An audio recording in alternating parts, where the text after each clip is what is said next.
Welcome back to the Comics Aficionados, live right here at Thinking Critical YouTube. Your Saturday morning delight is back. We're down a man because Aaron is having some type of power outage. Hopefully they are able to restore that soon. And it's a big day. We finally got confirmation this week that the rumors, this time were in fact correct. Kathleen Kennedy is out of Star Wars, but we got Avengers 800 on the comic scene, the entire lineup for Spider-Man, Superman. So it was a pretty big week news-wise. What do you think, Tommy? Are you excited for this Spider-Man, Superman thing? Yeah. I think I'm hoping that it's really good. I think they got the right teams, better teams than some of the other things that they've done. So yeah, I'm kind of excited. I'll definitely be picking those up. Didn't it feel like Brad Meltzer came out of literally left field? Nowhere. Yeah, I'm kind of glad though. Yeah, I like Brad.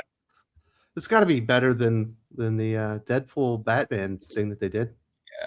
Yeah, no, for sure. But I'm pretty excited about that one. I'll be picking that one up. I think that'll be fun.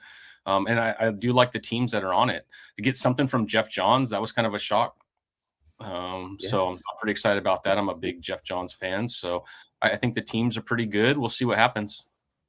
Yeah, get some Wheezy in there, dude. Yeah, exactly. So that one go right on the poll, Dylan? Yeah, I'm definitely gonna be picking that up. Hopefully it's good. Hopefully it's better than what we got with Deadpool and Batman. But like Tommy said, Jeff Johns and Gary Frank were the one that drew my eye. That's why I was like, all right, I didn't expect them to be on here. I'm excited about that. And yeah, hopefully it's good. We'll see. So we've already got people asking about Doc. Yeah. Doc is under the weather. He's actually got like a head cold or something. And we recorded. He's so broken up about Mike Tomlin leaving that he just couldn't show up. He's celebrating. He went to the script club, got all you can eat crab legs, and then he's under the weather now.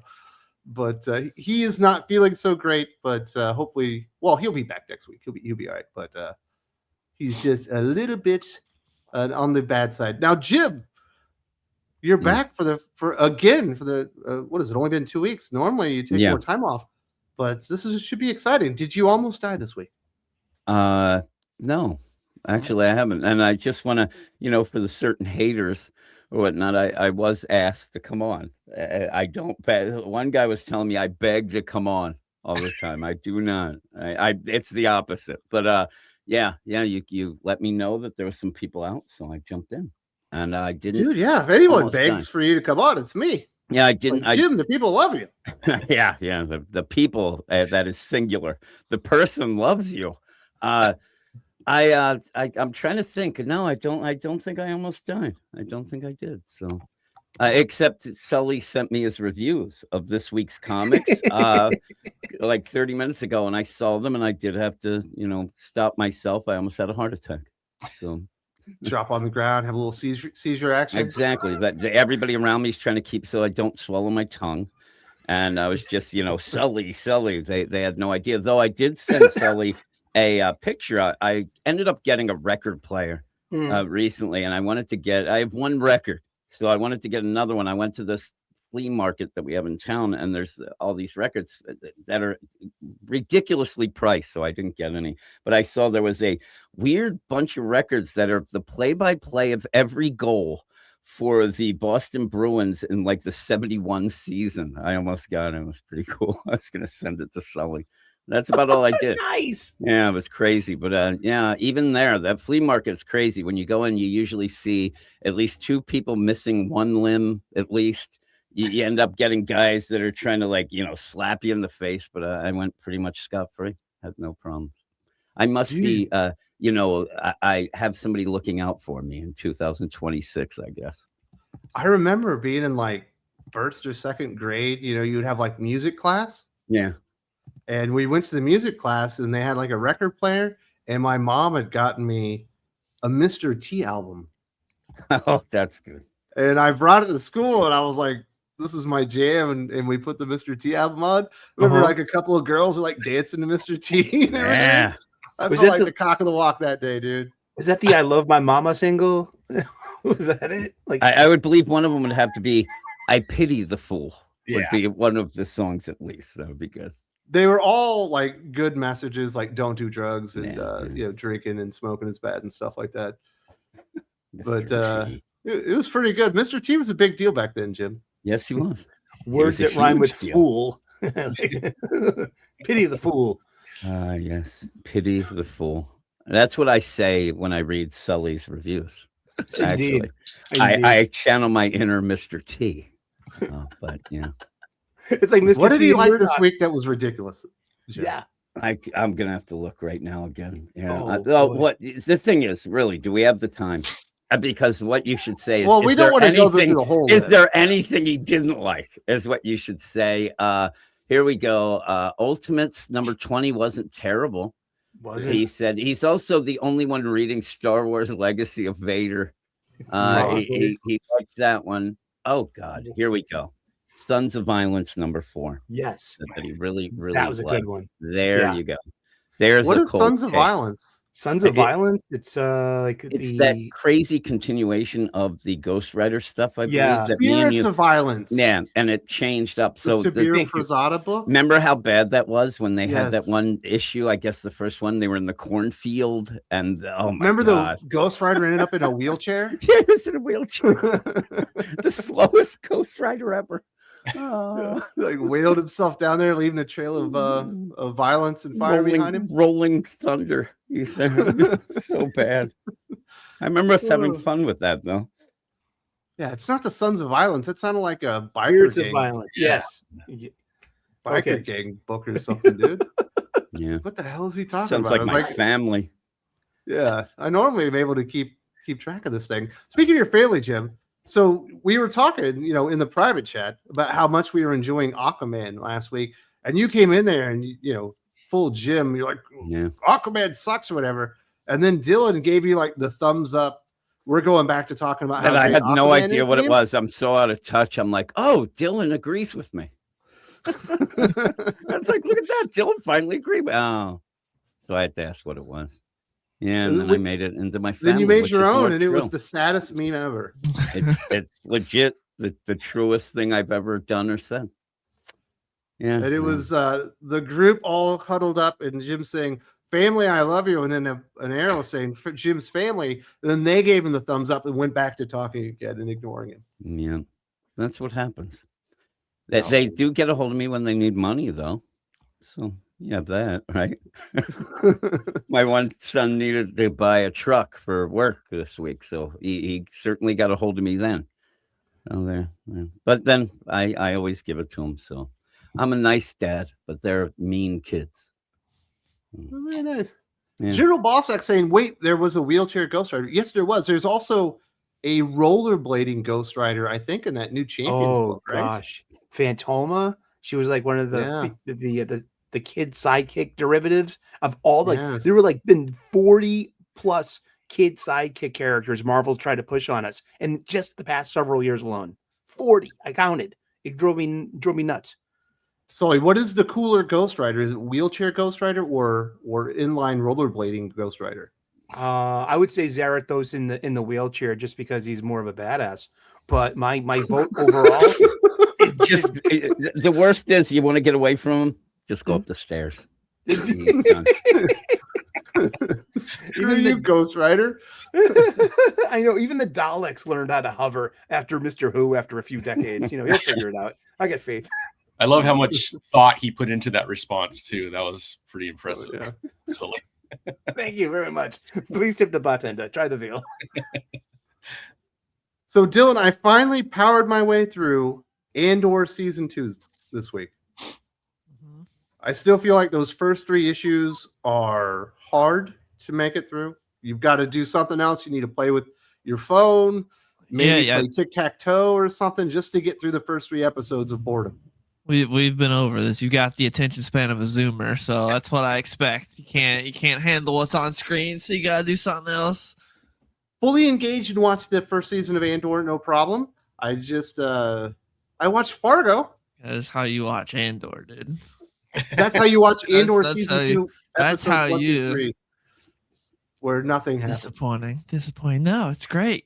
It's By great. the I end, like. Andor season 2 gets pretty good though. I can agree with you on part of season 1 being like that. Season 2, I was locked in the whole time. Season 1, there's some stuff like the where they rob where they rob like the Imperial like bank basically. Like the setup for that I find boring because I don't care about any of those other characters. I don't like any of them. I find that stuff kind of boring. And then the payoff episode, the final episode, that arc is great. So I can agree there. But in season 2, I was in for all of it. Where he's marooned on the planet with the fucking Lord of I the love that. Lord of I Flies. love him. I love him seeing like that, seeing this early stage of the rebellion, and at first you don't even know it's the rebellion. Just seeing how retarded everyone is, and it's great. I love that a lot. I had a ton of fun with that. But I powered through that. But once you get to the evacuation of like Mon Mothma from Coruscant, it gets pretty good. And then there's another like Imperial destruction of a city, and then you get to the final part where they're trying to evacuate the lady off of also Coruscant. It was pretty good. Yeah, and you got K2SO coming online. Yeah, Mon Mothma just raving. That was great. That music at the end of the episode where she's just going after everything that she went through. That was great. Yeah, I really liked Andor. That's season 2 is even better than season 1. I'll go with season 1, but I like prison breaks and shit like that and heists.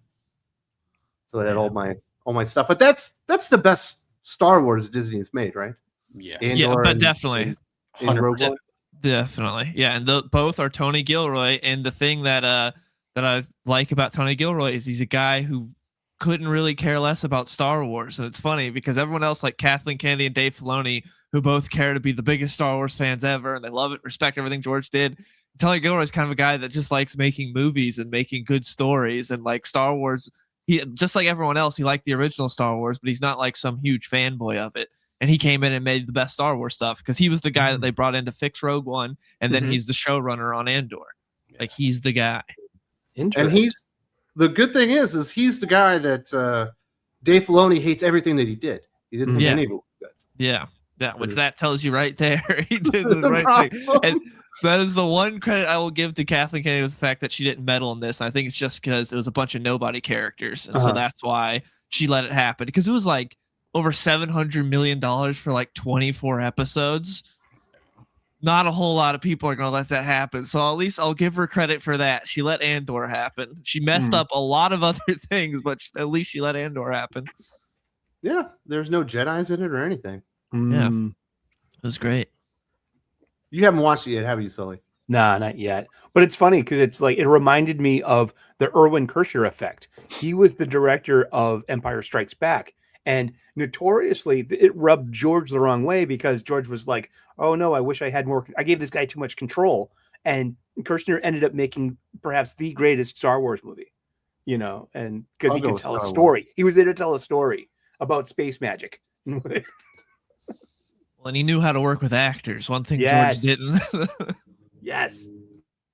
But so you accept the premise that Empire Strikes Back is a better movie than Star Wars? It's it can't premise exist. Is a fact. Well, I mean, it's not a fact. No, yes, it is. Star Wars yes, is well, technically, I mean, Star made. Wars won 2 Oscars, so on paper, Star Wars is a better movie than Empire because it won. If we're going by Oscars, there's a whole lot of movies that are way better than Star Wars. The 2 Star Wars movies, though. I mean, out of the comparison of the 2 Star Wars movies, I mean, that's when Oscars meant something, Dylan. Yeah, that's not true at all. I truly believe in Marshall Lucas's direct influence made that movie next level too, because she had won an Oscar for American Graffiti, so it's gee, boom, boom, boom. He had storytellers, visual storytellers in cinema telling story instead of just like letting your derpy friend, who wrote the thing in the first place, do everything. No, let's tell a real story. Tommy, you're a stand-up guy. What's the best Star Wars movie? I mean, I'm 50, so I'm probably older than most. Star Wars is my favorite. Exactly. Yeah. Sorry. But again, I love Empire. I love Return. But Star Wars does it for me, man. I could watch that over and over again. Yeah. Jim, what's the best Star Wars movie? You're in here with me, right? Star Wars. Yeah. It was first off, I mean, it changed everything. And it has that. But I don't know. I have probably seen Empire more. But Star Wars, and I remember when I saw it blew my mind. So saw it a couple of times, but saw it at a drive-in, which was crazy. We were on top of the car, and yeah. So I still think that's the best. Plus, it's a standalone kind of fairy tale story, and I always like that as well. It's not a fairy tale; it's a space opera. Come on, dude. Space fairy tale. Like you don't like the term book club. Look at you trying to. What you should do is, do that. Stop dressing up your kids like little girls. That's what you should do. What we talked about on our review show this week, the Hot or Not show. I'm not dressing up my kids. Your kids are out dancing around. They're dancing. They've got intramurals. What is it? It's intramurals. They have to have pom poms. It's not my decision. Yeah, it's crazy. Anybody who hears intramurals would not think that you're dancing around like Britney Spears and Christina Aguilera. This isn't American that's what they do in the Philippines. Intramurals. It's cultural differences. That's the deal. Yeah, it's crazy. So there. So what is the ranking of the Star Wars movies now? To me, it's Star Wars, Empire, Return of the Jedi, and then I get a little conflicted. Is it Rogue One or is it Revenge of the Sith? Revenge of the Sith in third. I mean, I put Revenge of the Sith over Return of the Jedi. Dude, that's crazy. Dude, I was 10 years old when Return of the Jedi came out, and I wasn't sold on it. I was 10 years old when Revenge of the Sith came out. The guy that was Jeff the Land Shark in his 50s was too mature for fucking Ewoks when he was 10. We believe in Wookiees, not Ewoks. I don't believe him, Jim. Imagine if David Lynch got Ewoks are fine, and everything in the Emperor's throne room is like some of the best stuff in the entire franchise. Yeah, good parts to it, but then you get dopey shit like both even Special Edition didn't improve it. Like the Jabba musical scene, The original. And that music isn't even. Whoever said anymore. the special fixed anything? No one's ever said the special edition fixed any of them. I mean, the Yub Nub has not been canon since 1997. I can't stand Disney fans that say Yub Nub. That's not your thing. It's not your canon. No, mine comes down to is Rogue One better than Revenge of the Sith? I feel like you could go either way. I hated both. I like Revenge of the Sith better than Rogue One, probably, but it could go either way. It's so close. But I have way more nostalgia attached to Revenge of the Sith. Mm-hmm. And Obi-Wan's my favorite Star Wars character, so. Jim, you say it's neither. Yeah, I don't like either. I hated Rogue One. Can't stand it. I know everybody loves it. I watched it, went to the theater, watched it, and left and said that was terrible. I hated it. I didn't know any of the characters when I left the theater, not one. Didn't care, knew they would die, and actually thought that I'd rather watch The Crawl and Star Wars for 2 seconds than watch that movie again. Never have watched it again. Maybe I should, but I hated it. Couldn't stand it. I never watched Andor because of that as well. I just don't care about those characters one bit. There you go. Man. Yeah, I that was my deal. Last Jedi, hated that, and then I'm like, okay, well, let's see. I just started hating everything, not even not liking it, hating it. So I just bailed. My ranking. Kathleen Kennedy didn't turn you off of Star Wars; she turned you off of life. Yeah, and again, my rankings of Star Wars, it just is, Star Wars, Empire, Return of the Jedi, and then it ends. That's where I rank them. I've saw most, but I saw the last thing I watched was the first season of Mandalorian. Haven't watched anything since.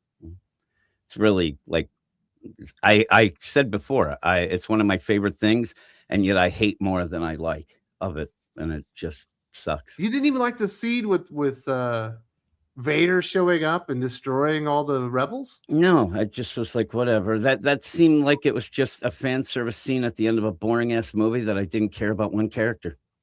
But it was kind of cool. They in Mandalorian, season 2, they did the same thing with Luke. Samurai, dude. And I couldn't care less. I just didn't like it. I didn't have a good time watching it. Never wanted to watch it again, and just thought it was a waste. I just thought of this. Okay, so the Tantive 4 is on a diplomatic mission from Alderaan, in 1977, and not a New Hope in Star Wars. Yeah, what was it doing on Scarif? I'm looking back, Vader had every reason to pull over that car. You know what I mean? I don't even want to go there, but it's like, Yes, that was holy- the cover mission. They were actually on Scarif to get it because you see her father bail.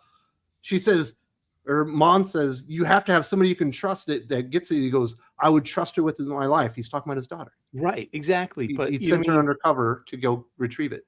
But I mean, like the whole thing, like Vader had like every right to pull over the Tanda 4 because I just chased you from a rebel and battlefield. I mean, they just blew. So now you're siding with the Empire because I always of will. technicalities? Yeah, of course I will. Yeah. Sully. Just kidding. No, I just thought of that. I was like, wait a second. Sully always on the wrong side of made up history. I know, huh? you bad Star Wars fan. Man, this is a weird take, huh, Dylan? Vader Yeah, was right that's- because Vader was right.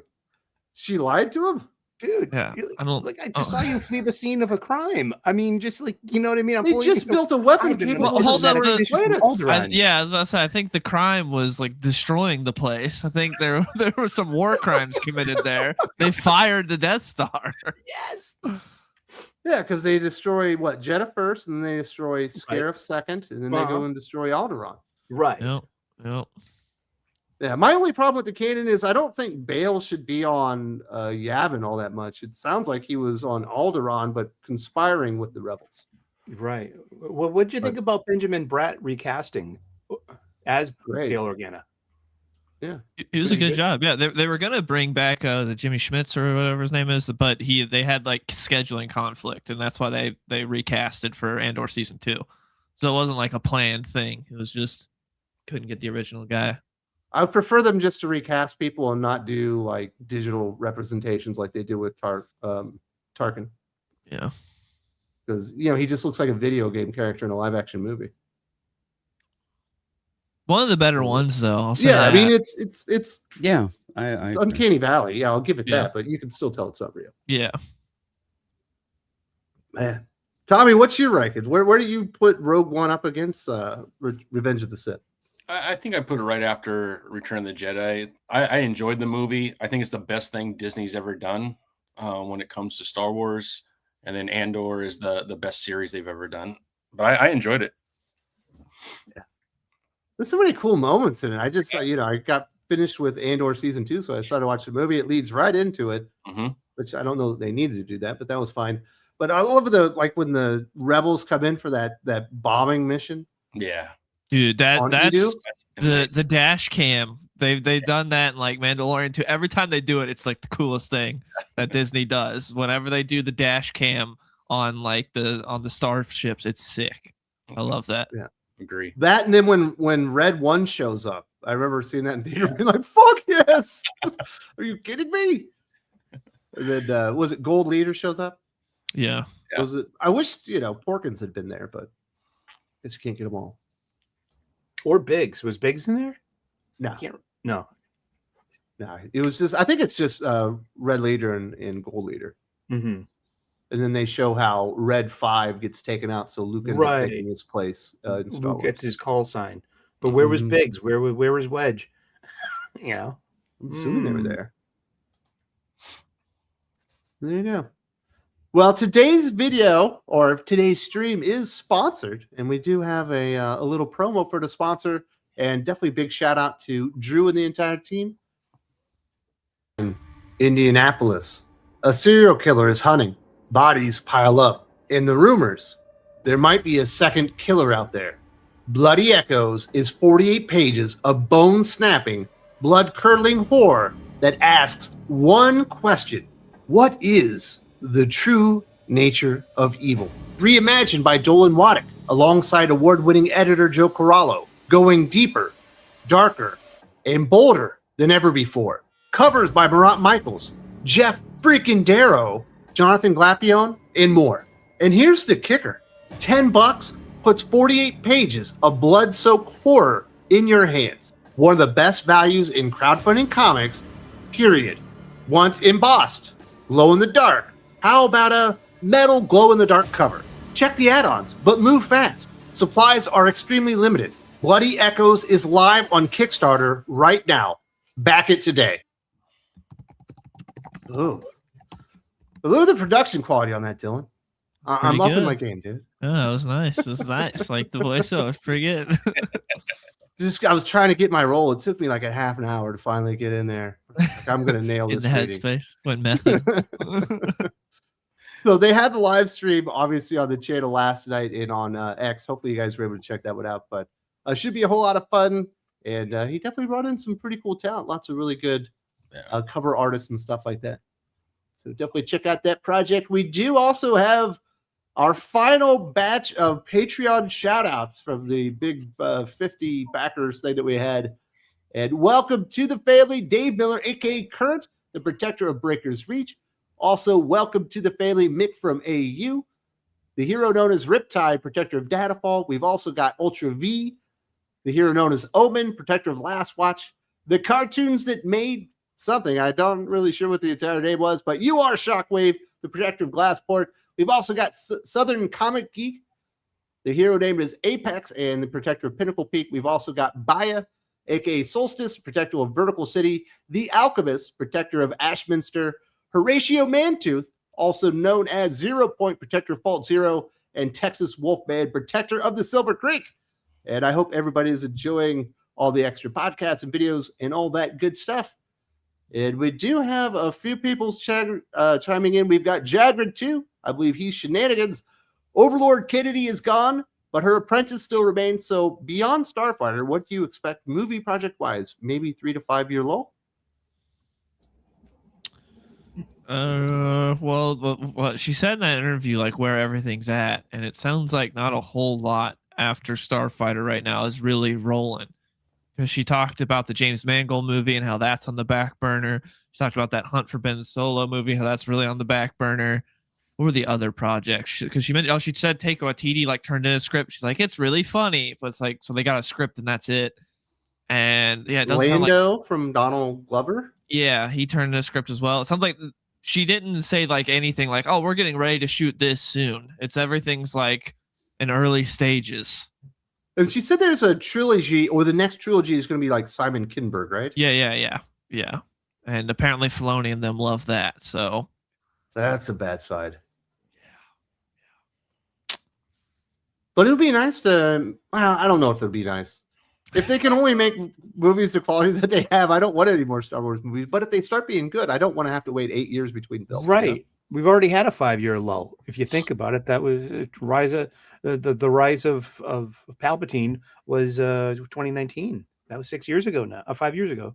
So you can't dead name her. Oh my goodness! I just did. What are you going to do about it? How dare you? You know, force lightning from my fingertips. I wish that after this they would remember that Star Wars is a cinematic franchise and not streaming slop that they've turned it into with Disney Plus, because that annoys me.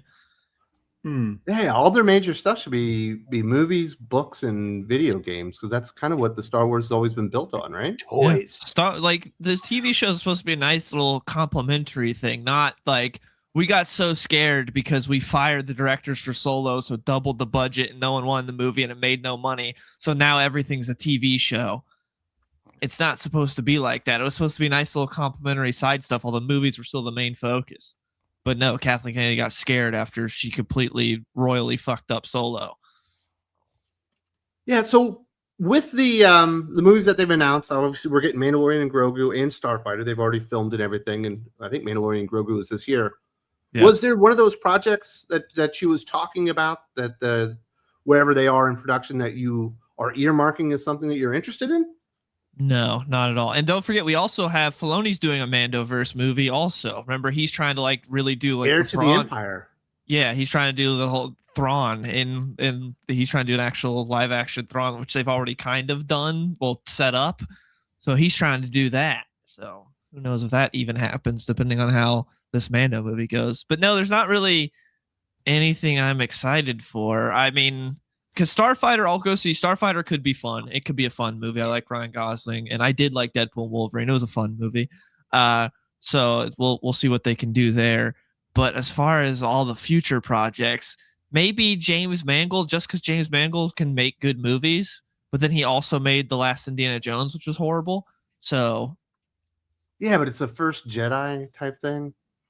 Yeah, that's the thing. I don't know how it'll be, but if I had to put my money on one of them, it would be James Mangold, because he has made some good movies. Like Ford versus Ferrari is great. 310 to Yuma is great. Like, he's made some really good movies. It's just, who knows how he does with this. Yeah. I wish they'd go back and do that Rogue Squadron movie that they were supposed to do. At this point, I don't want that. You At don't this want point, I wish Don't I'd touch do that anything. Yeah, at this point, just stay away. Stay away from the original trilogy, prequel trilogy timelines, and you'll find another place to squat. Exactly. Find a new era so we don't have to be reminded of the horrible sequels constantly, and you're also not ruining what's already been established prior to Disney. And then he says, we need to do a Jim Perch and Sully weekly podcast. Ooh, sign me up. Come on, Jim. Let's do it. Sign me out. Come on, man. Can you imagine Man, Perch yeah. having to sit there Band trying together. to keep Jim from killing Sully? Like, Well, digitally good thing- speaking? Yeah, Good thing we're mitigated by that's the all it internet. would be. Reaching into the screen and strangling them. It's like Homer and Bart. Sam Romero, don't know how anyone can be excited for Filoni taking over. He's consulted every show, including the trash Acolyte show. Nothing is going to change. That is the feeling that I get, that this is more about continuity than really a radical understanding that Star Wars as a movie franchise and TV franchise is kind of fundamentally broken, and you need a new direction. This feels like continuing on the direction that they've been doing. Yeah. There's one thing. I don't want to quantify it as a glimmer of hope, but I really feel like perhaps one of the first executive decisions that they made was addressing Galaxy's Edge over at Disneyland, and that they've pulled Kylo Ren.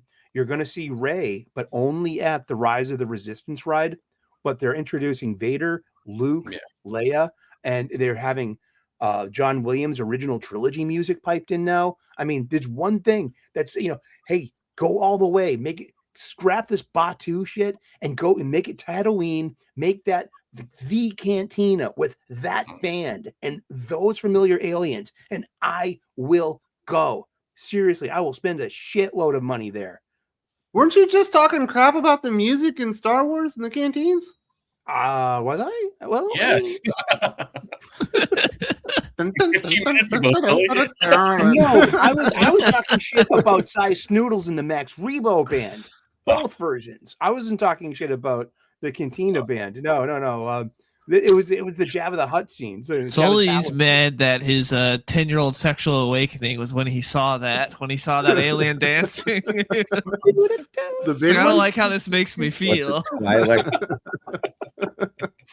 Oh, the man, there's big nothing one. worse than Holy that. moly. Come on, that special edition like redo song that they put in there with the CGI. Oh gosh, nothing like those. I mean, those puppets were amazing. They did a good job the first time, but it's not my favorite Star Wars music. You know what I mean? So I'm like, oh, it's like Clerks. I love Star Vader's Wars Palace. I'm sorry, Jedi was just a bunch of Muppets. Jabba's Palace. I think it's great. Yeah. The best scene in the whole movie, probably. Well, until you get to the end, the Emperor's Stone Room. Man, I would definitely go for that. You know what ride they need to do? They need to do a Han Solo Kessel Run ride. Mm-hmm. Something new, but still ties into the stuff that people like. That'd be a whole lot of fun. Throw a little backstory into it, because they always have to do that with the modern rides that are tied to movies, right? Get the actors. No, might be rough. Federico de la Casa. Hey guys, I read the best Marvel comic for me in years, Battleworld by Christos Gage, who did Avengers Academy. Why not hire him on the main Avengers? So I've been reading Battleworld, but I did fall off this week. It's been a perfectly good book, but they have done too much like Secret Wars as of late, so it did feel a bit repetitive. But I'm with you; it's actually a pretty good book. I enjoyed it. Yeah, I agree. I like the art. I like seeing Carol dressed like Carol as Warbird. Let's see. It landed decently. I think it's going to collect as a nice trade paperback. And yeah, overall, I had fun reading that. It was satisfying. For some reason, they just don't give Christos Gage very much credit, even though he's done some really, really great stuff. Obviously, he did a lot of fill-in work or was ghostwriting for Dan Slott a lot on Spider-Man, but he is one of the co-writers of season 1 or 2 of Daredevil, the TV show. He has an amazing Ninjak run over on Valiant Comics, but for some reason he just never gets a break. But it's not going to be him on Avengers. It's going to be Chip Zdarsky. I don't know. What do you think, Dylan? Would you take Christos Gage on an Avengers run? I haven't read much of them, so I can't really say. I have not been What? reading Battleworld. No, I don't think You I've don't read like much Christos of this. Gage? I haven't read much of them. I don't really have an opinion on them. You Probably probably had read a you lot didn't of realize them. it.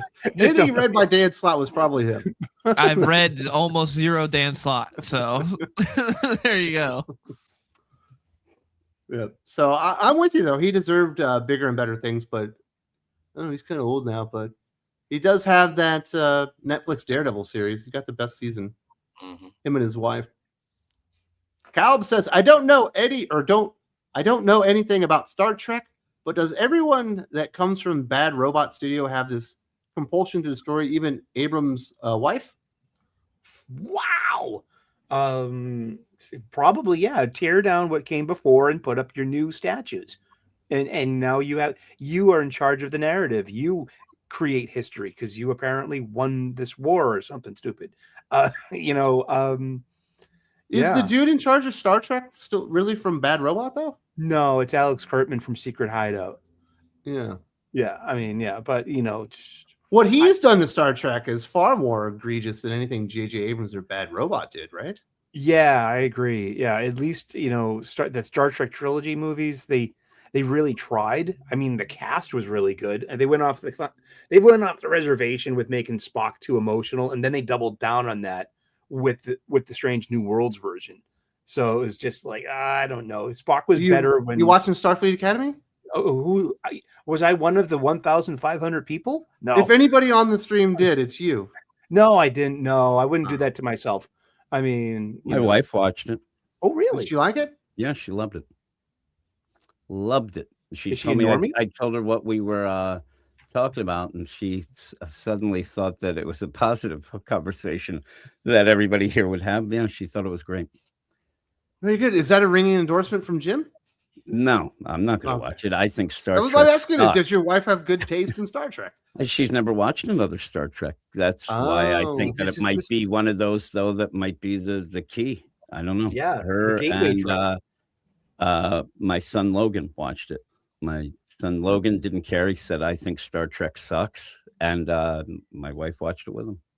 She liked it. Has Logan watched DS9? No, Logan, that's the first Star Trek he's ever watched. He doesn't give care. him DS9. He might be a Star Trek DS9. fan. I'd get taken away. Child services. I can't stand Star Trek 1 second of it. I fucking hate it. So I'll never watch any of that shit. You're anti-Trek? Yeah, because I'm still in the deal of being old, and if I like Star Wars, I'm not allowed to like Star Trek. So I don't. It's out. I like Star Wars, kind of now, not really. But yeah, I don't like Star Trek. I'm not that fancy. That's what I used to think as a kid. It's too fancy. I don't need to think. So Sully's been a lifelong Trek and Star Wars fan. You can do it. Yeah, one of those rare 50-50 people. People are like, oh no, you have to like one better than the other. Like, no, I don't. Of course you have to like Star Wars better than Star Trek because it's just better. But they're just two different kind of brews. It's like it's like one's tea and one's coffee, but both will get you. But both are good. Star Wars is space fantasy. Star Trek is sci-fi, an allegory. I mean, Star Wars is simpler and better when it's just it's pithy. It's simple. It's good versus evil with space magic and swords and wizards and shit. This sounds like Aaron talking about the Midwest right now. You're saying simple a lot. Simple? Yeah, only people from Kansas and Missouri are gonna like this. People from South Boston too like simple. It was simple folk, salt of the earth. But then Star Trek, you have room for allegory and like that level of that came from an era of TV writing with Twilight Zone and around then too. Like you had this really kind of you had better writers. You're making me like Star Trek less. I'm just putting it out there. No way. Yeah. I grew up. There was a kid who had the blueprints of the Enterprise. I ended up throwing a rock and almost took out his eye. They weren't related things. Just what that was by accident. Get out of here, Spock. He had these. The blueprints were neat. I was looking for the bathrooms, and he got mad.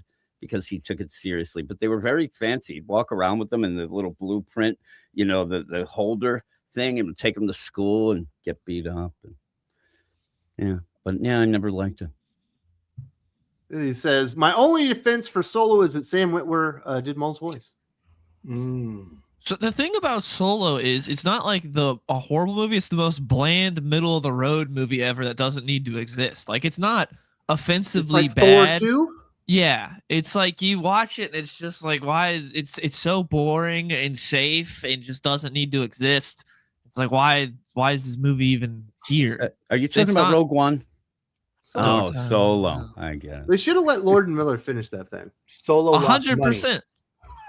Well, they Yeah. doubled the budget because they had to reshoot basically the entire movie because they fired the writer-directors. Yeah. Sam Witwer's pretty good. He definitely has a good standing within the Star Wars community.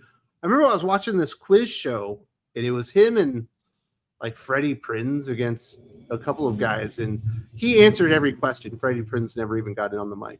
Yeah, if I remember correctly, also there was like a story about him correcting Dave Filoni on some lore stuff during Clone Wars. I think they were trying to do something that would have involved Shmi or something. I can't remember. And he had to correct Filoni because he's like, actually, this wouldn't work because of this in the movies. And it was like, yeah, it was that's Padme funny. never met Shmi, and no, Yeah. Padme met Shmi, right? Did yeah, she? that no, Yeah, she back in episode 1. yeah. So that Seriously. yeah, I remember something involving Shmi was I remember seeing the video. I was like, oh, it's funny that Dave Filoni is supposed to be the guy that knows everything about Star Wars, and he got corrected by an actor.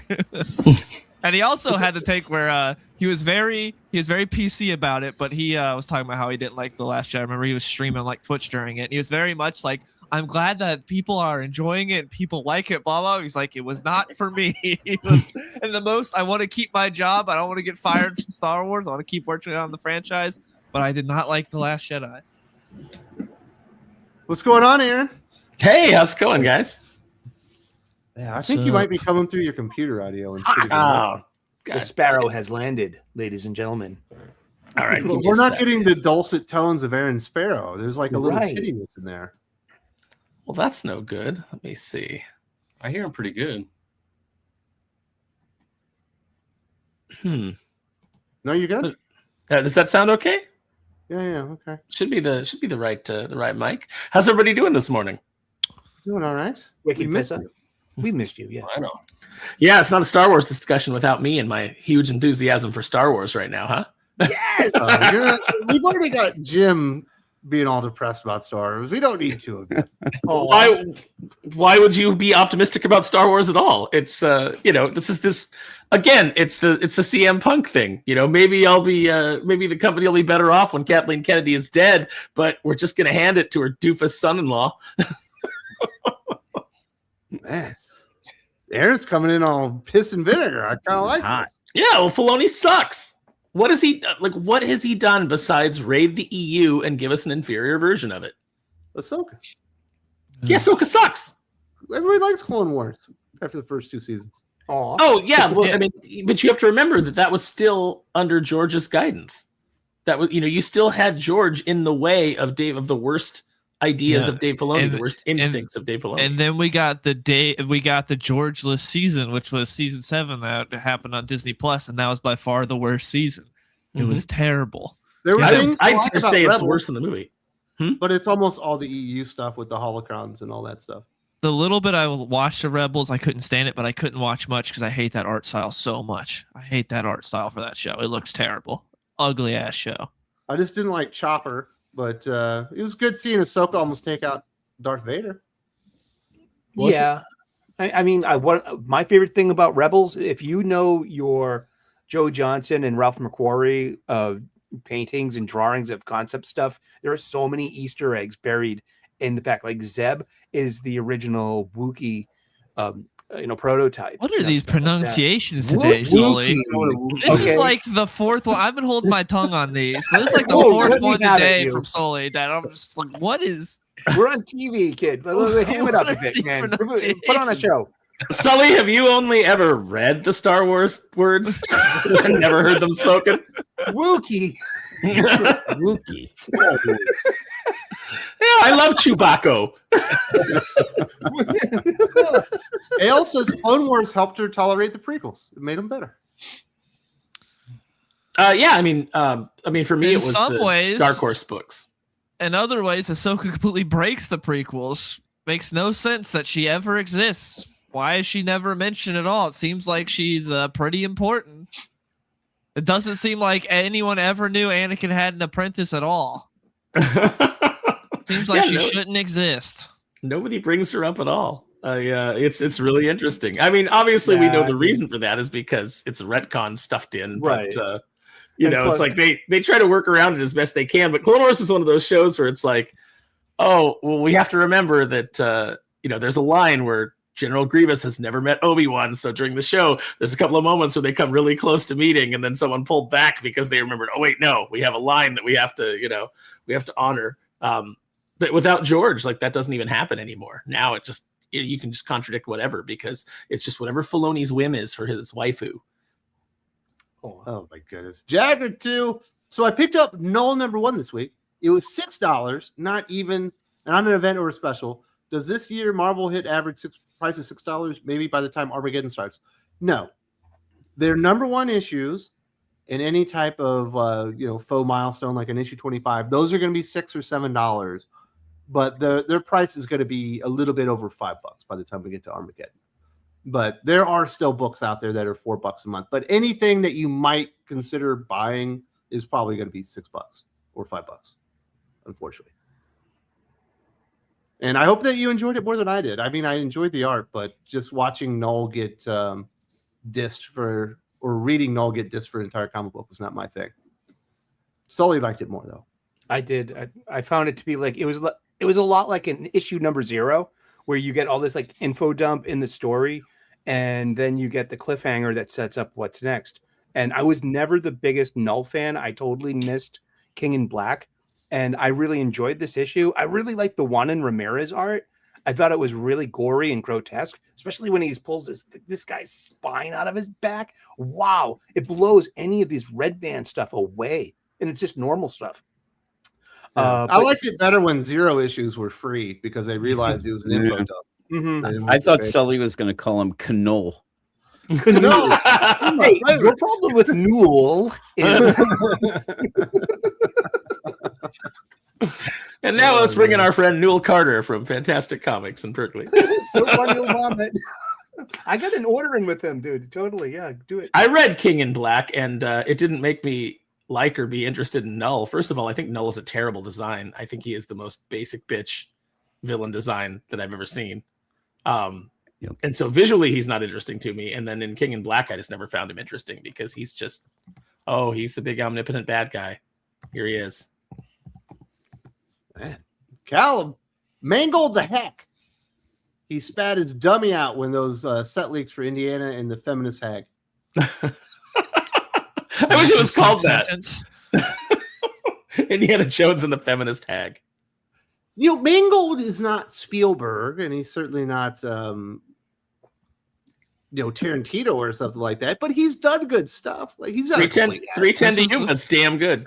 This is what we talked. We literally talked about this earlier. Where I enjoyed Ford vs Ferrari is really good. 310 to Yuma is really good. Like he's done good stuff. I was talking about because the context of this, because Aaron wasn't here. We were like, what would you be the most excited for the future? And it was like all the Mangold's clearly the best filmmaker on the list. You got like Simon Kinberg on there. It's like Mangold's purely the one to put your money on. Doesn't mean he's gonna make a good Star Wars movie, but of all of them, he has the best track record and the best possibility to make a good movie. Not saying that he's going to. The last Indiana Jones was horrible, but he could make a good movie. Who knows? I think he has a better shot than the others. The Indiana Jones, did you see it? No. It's really bad. Yeah. There was a YouTuber that was like, no, it's not that bad. It was just like a bunch of doomerangs ruined the movie for everybody. No, it's really bad. That YouTuber also said it was going to make over $1 billion and that all the doomerangs are going to be wrong. So, that's somebody with the finger on the pulse. It's very bad. And it's funny because they have a flashback with young DH Harrison Ford, but it's still old Harrison Ford's voice. And so it's a very funny contrast because you can tell, like, that's not young Harrison Ford. That's still like an 80-something-year-old man right there. But I dislike the previous Indiana Jones so much that I was like, it's just a trilogy for me. I'm almost like in Jim's headspace to where I'm never gonna probably visit Indiana Jones again. Well, if you want to appreciate Kingdom of the Crystal Skull, watch Golden Circle. It'll make it better. Wait, Golden Circle is the game, right? Or wait, no, is Golden You're thinking of the Dial of I was Destiny. gonna say that's it. Yeah, the game was fun. It had some missteps, but I like the game. Yeah. I remember seeing the Indiana Jones stunt spectacular at the MGM Disney like 30 years ago. I just like when you're talking about it, I just like, wow, I got to experience that. This peak Indiana Jones, the live action stunt show. That was amazing. Did you see recently when the poor Disney employee had to throw himself into harm's way to prevent the big boulder from rolling into the audience because it had come off the stage and was bouncing toward the audience, and this guy just just total I mean, on the one hand you're like, oh, don't do that for Disney, but at the same time you're like, oh, he protected the crowd. It's like he just ran and just threw himself right in front of it to send it off the other way. Oh, he landed hard too when that ball hit him, man. I was like, geez, he really did throw himself out there. Give that man a medal. Yeah, for sure. And there's like a family with little kids right there too in the way. So he actually did something pretty awesome. Yeah. The Calb says, along with The Last Jedi, I think the Gina situation exposed how insecure Kathleen Kennedy is, and she seems to have this Stalinist way of running things. I think her constantly firing people exposes how insecure she is. Like, she hires somebody and then fires them. The fact that we never got the Lord and Miller version of Solo, and then we pivoted to Ron Howard's very brown, very bland Solo movie. At least Lord and Miller might have done something interesting. Well, we were supposed to get a Benioff and whatever from Game of Thrones trilogy. We were supposed to get a Rogue Squadron movie. We were supposed to get so many things. They always got axed. Yeah. Boba Fett and Kenobi were both supposed to be movies. Mm-hmm. Yeah, and then it's always like, oh, it's creative differences. And it's like, well, Kathleen's not creative, so that's the difference. Mm-hmm. You don't understand. All these movies like E.T. and Indiana Jones, she was a vital part in making those movies. Yeah. Did you see Joe Russo trying to pass that off and a couple of other shills? You Star Wars guys should go get laid, you goofs too. Okay. Well, if you want to make a Star Wars movie, she's not actually leaving Star Wars. She's just going to go be a producer. She's not going to be the president anymore. So if Joe Russo and his brother want to make a Star Wars movie, they're going to have to kiss a little ass. Yeah, I mean, Joe Russo makes me not want to see anything by the Russo brothers ever again. Just his Twitter account is it's just the most off-putting thing. Everything they've made after the MCU makes me not want to watch anything else. Oh, come on. You didn't enjoy the cinematic tour de force that was Electric State? I did not watch it. It looked so bad. They didn't make that movie. He wrote it? Yes, and the writing's the worst part of the movie. No one wants Extraction for the plot. Well, no, I was there for the action. Yeah, they have not done anything good. They messed up the Gray Man, which seems like the simplest premise ever. Yeah. But yeah, she definitely had a lot of missteps along the way and lots of firings. And I think the worst thing about all of it probably is the continued insistence on her that Rian Johnson was the best Star Wars creator she worked with. And he got spooked off because of her humble opinion. He came out with a tweet, I think it was yesterday, saying he was zero spooked. Right. Said LOL, zero spooked. Mm-hmm. Yeah, no, remember, he's a delightful imp who enjoys people hating his work. Yeah. He was scared off. He couldn't take the heat. It was too much pressure. Well, you see that behind the scenes thing where he's like, oh, is everything I'm doing terrible? And it's like, yes, go with that feeling. Everything you were doing is terrible. Yeah, you should just listen to Mark Hamill. Galb says, on what Aaron said about Filoni, his wife probably going out with a goat in the woods. Apparently she's a witch or something. It's none of my business. Yeah, the witch, like self-proclaimed Satanist, I did not know this. Satan? That's Apparently right. that's why we got the witches in the Acolyte or something. I don't know.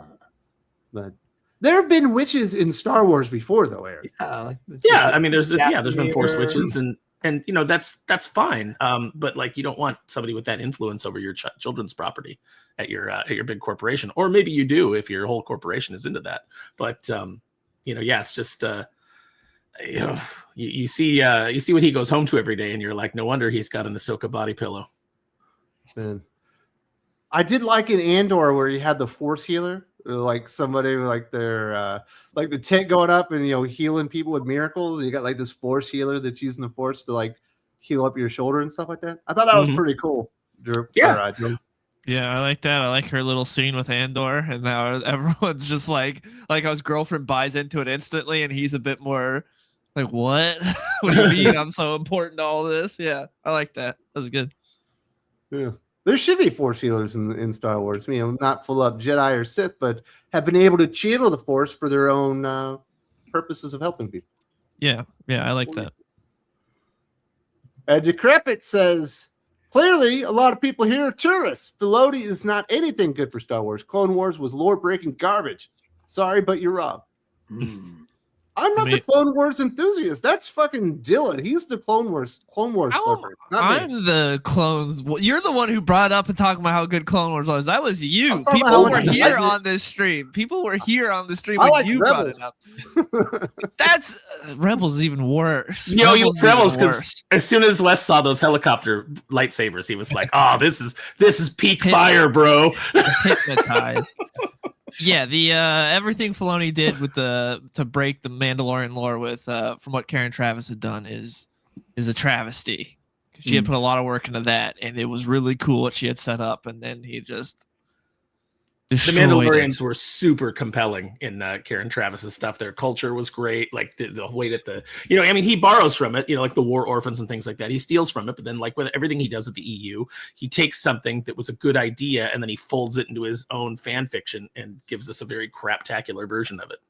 Yeah, I had no plans to ever watch the Clone Wars show ever after watching the Clone Wars movie, which I still consider to be the worst Star Wars movie of all time.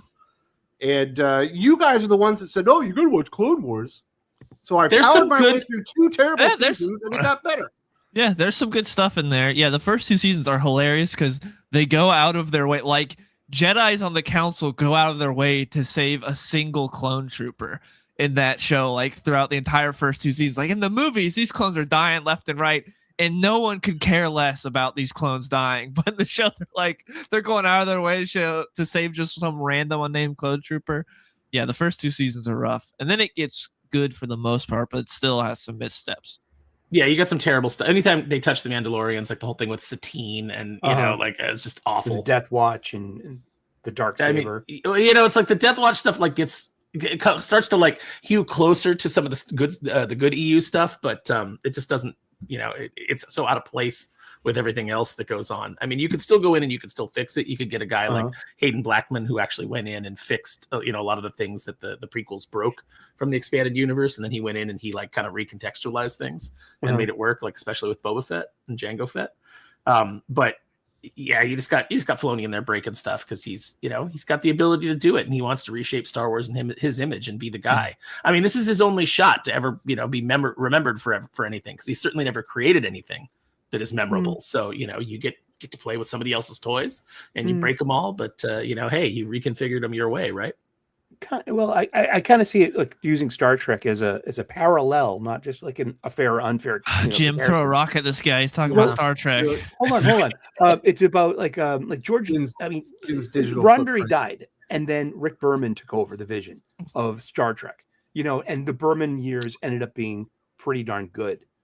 So there was a torch passed, and so this, I do wish Filoni luck. I know we have all these years of luggage of throwing our disappointments at him, but who else who would be better at it than him? I'm not trying to make excuses for him, but I mean he's been doing it. Tony Gilroy. Tony Gilroy. The guy that's done the only good Star Wars that they've done. Yeah. He'd be the one. Oh, I saw this guy Josh at Den of Nerds or something like that on Twitter yesterday, and there's some fake report out that like Filoni hates Andor. And then people are going, this is a lie. Like, here's the quotes that he said about Andor. I mean, he may privately hate it, but like, there's nothing publicly that says that he hates it.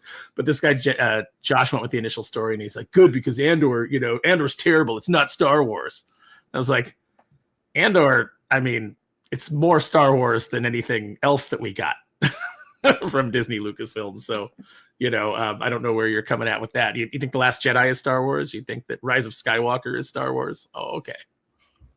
Rate That 7 says Star Wars won't be fixed or win fans back until part or all the sequel trilogy is whether retconned or made non-canon?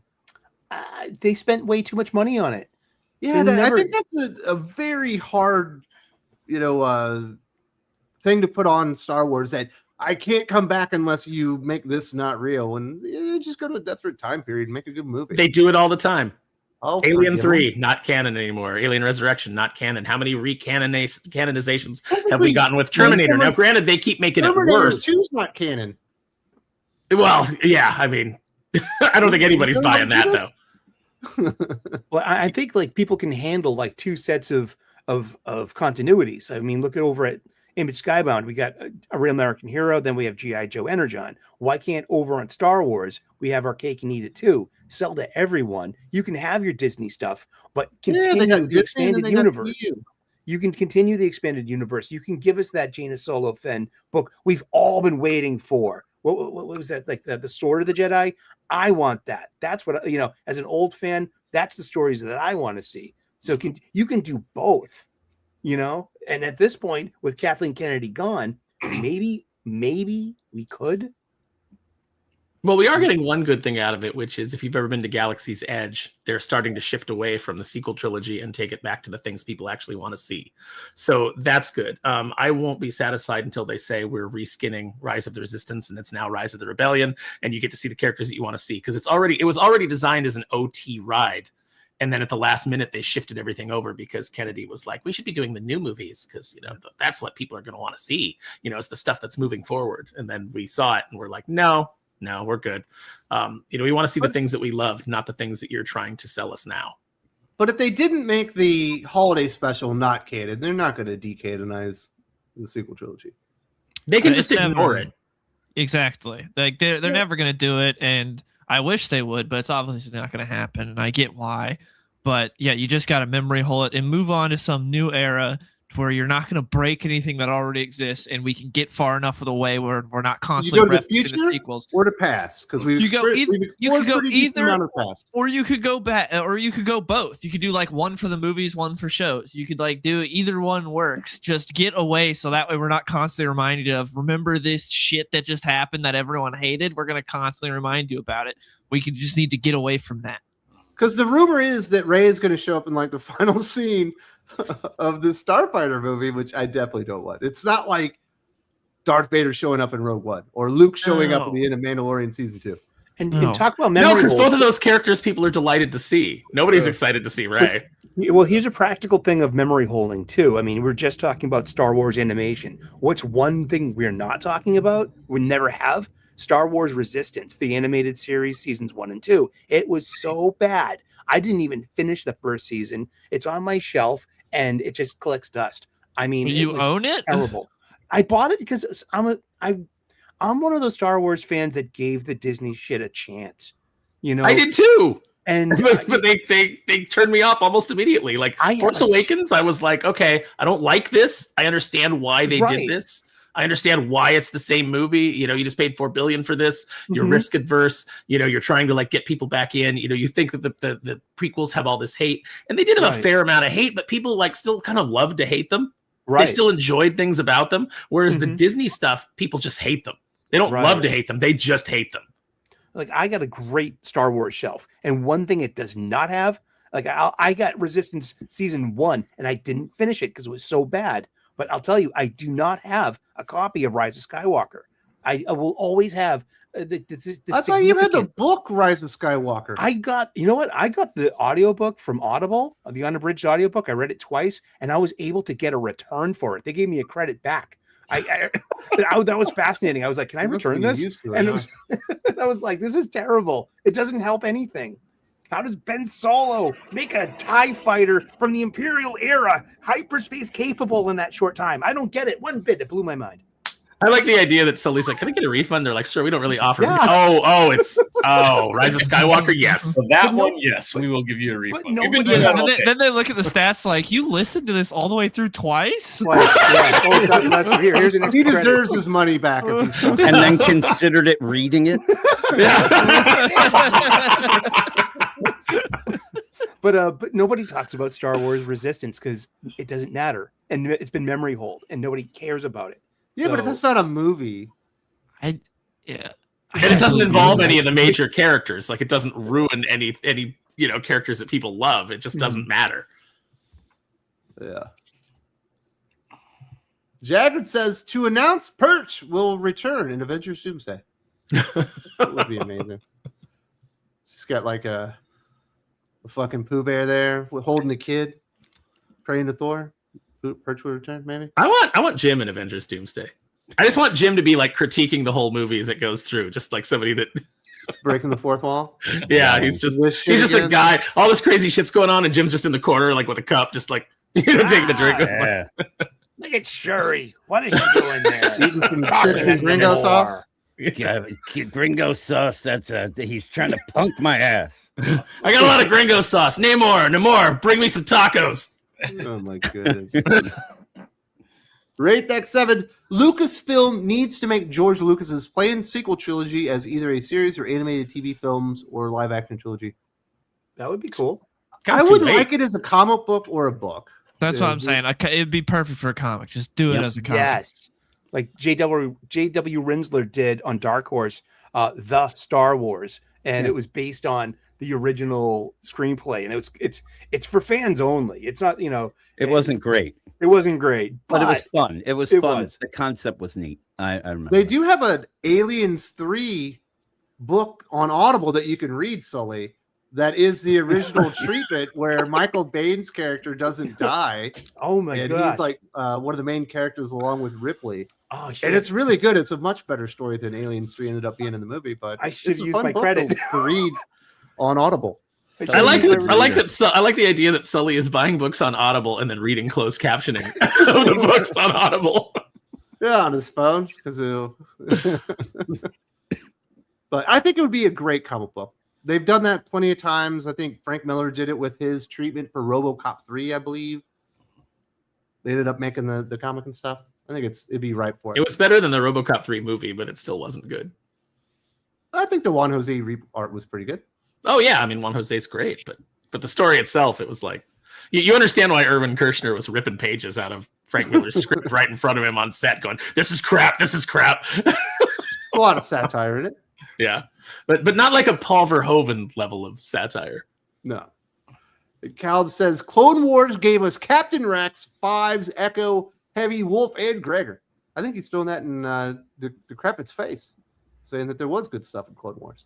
Plenty of good stuff. I liked it. I still haven't seen the last season. I mean, Rex is just Alpha renamed, so technically Dark Horse gave us that. We had, and we had Rex in the I don't know what's it called, the guy who did Samurai Jack, the previous Clone Wars. Also, yeah, Rex was in that. But Rex and Fives are pretty cool. Yeah. There was some Clone Wars is a mixed bag. There's some good stuff in there, and there's some bad stuff in there. Like you don't have to do a whole blanket statement, but. Yeah, it does break some lore. It has some terrible stuff in there, but there's also some good stuff in Clone Wars. Anytime you got Yularen at the beginning going, Padme must perform a filibuster in the Senate, you were like, oh god, this is going to be awful. It's a Padme episode. It's a good episode. You always open up with the newsreel, right? You ready for the episode? Yeah. Oh, when they got Ahmed Best back to voice Jar Jar, I think that was I like that. And they had this Marvel team up. It was Jar Jar and Mace Windu have to go solve a problem on, and Jar Jar is got a girlfriend. You're the thing that's wrong with Star Wars. Yeah, I am totally. I am a Star Wars veteran. I was so glad Jar Jar came back. Jar Jar's the best character we've ever had. He's a funnier character. He's funny for the kids, It rhymes like poetry. Oh, Misa.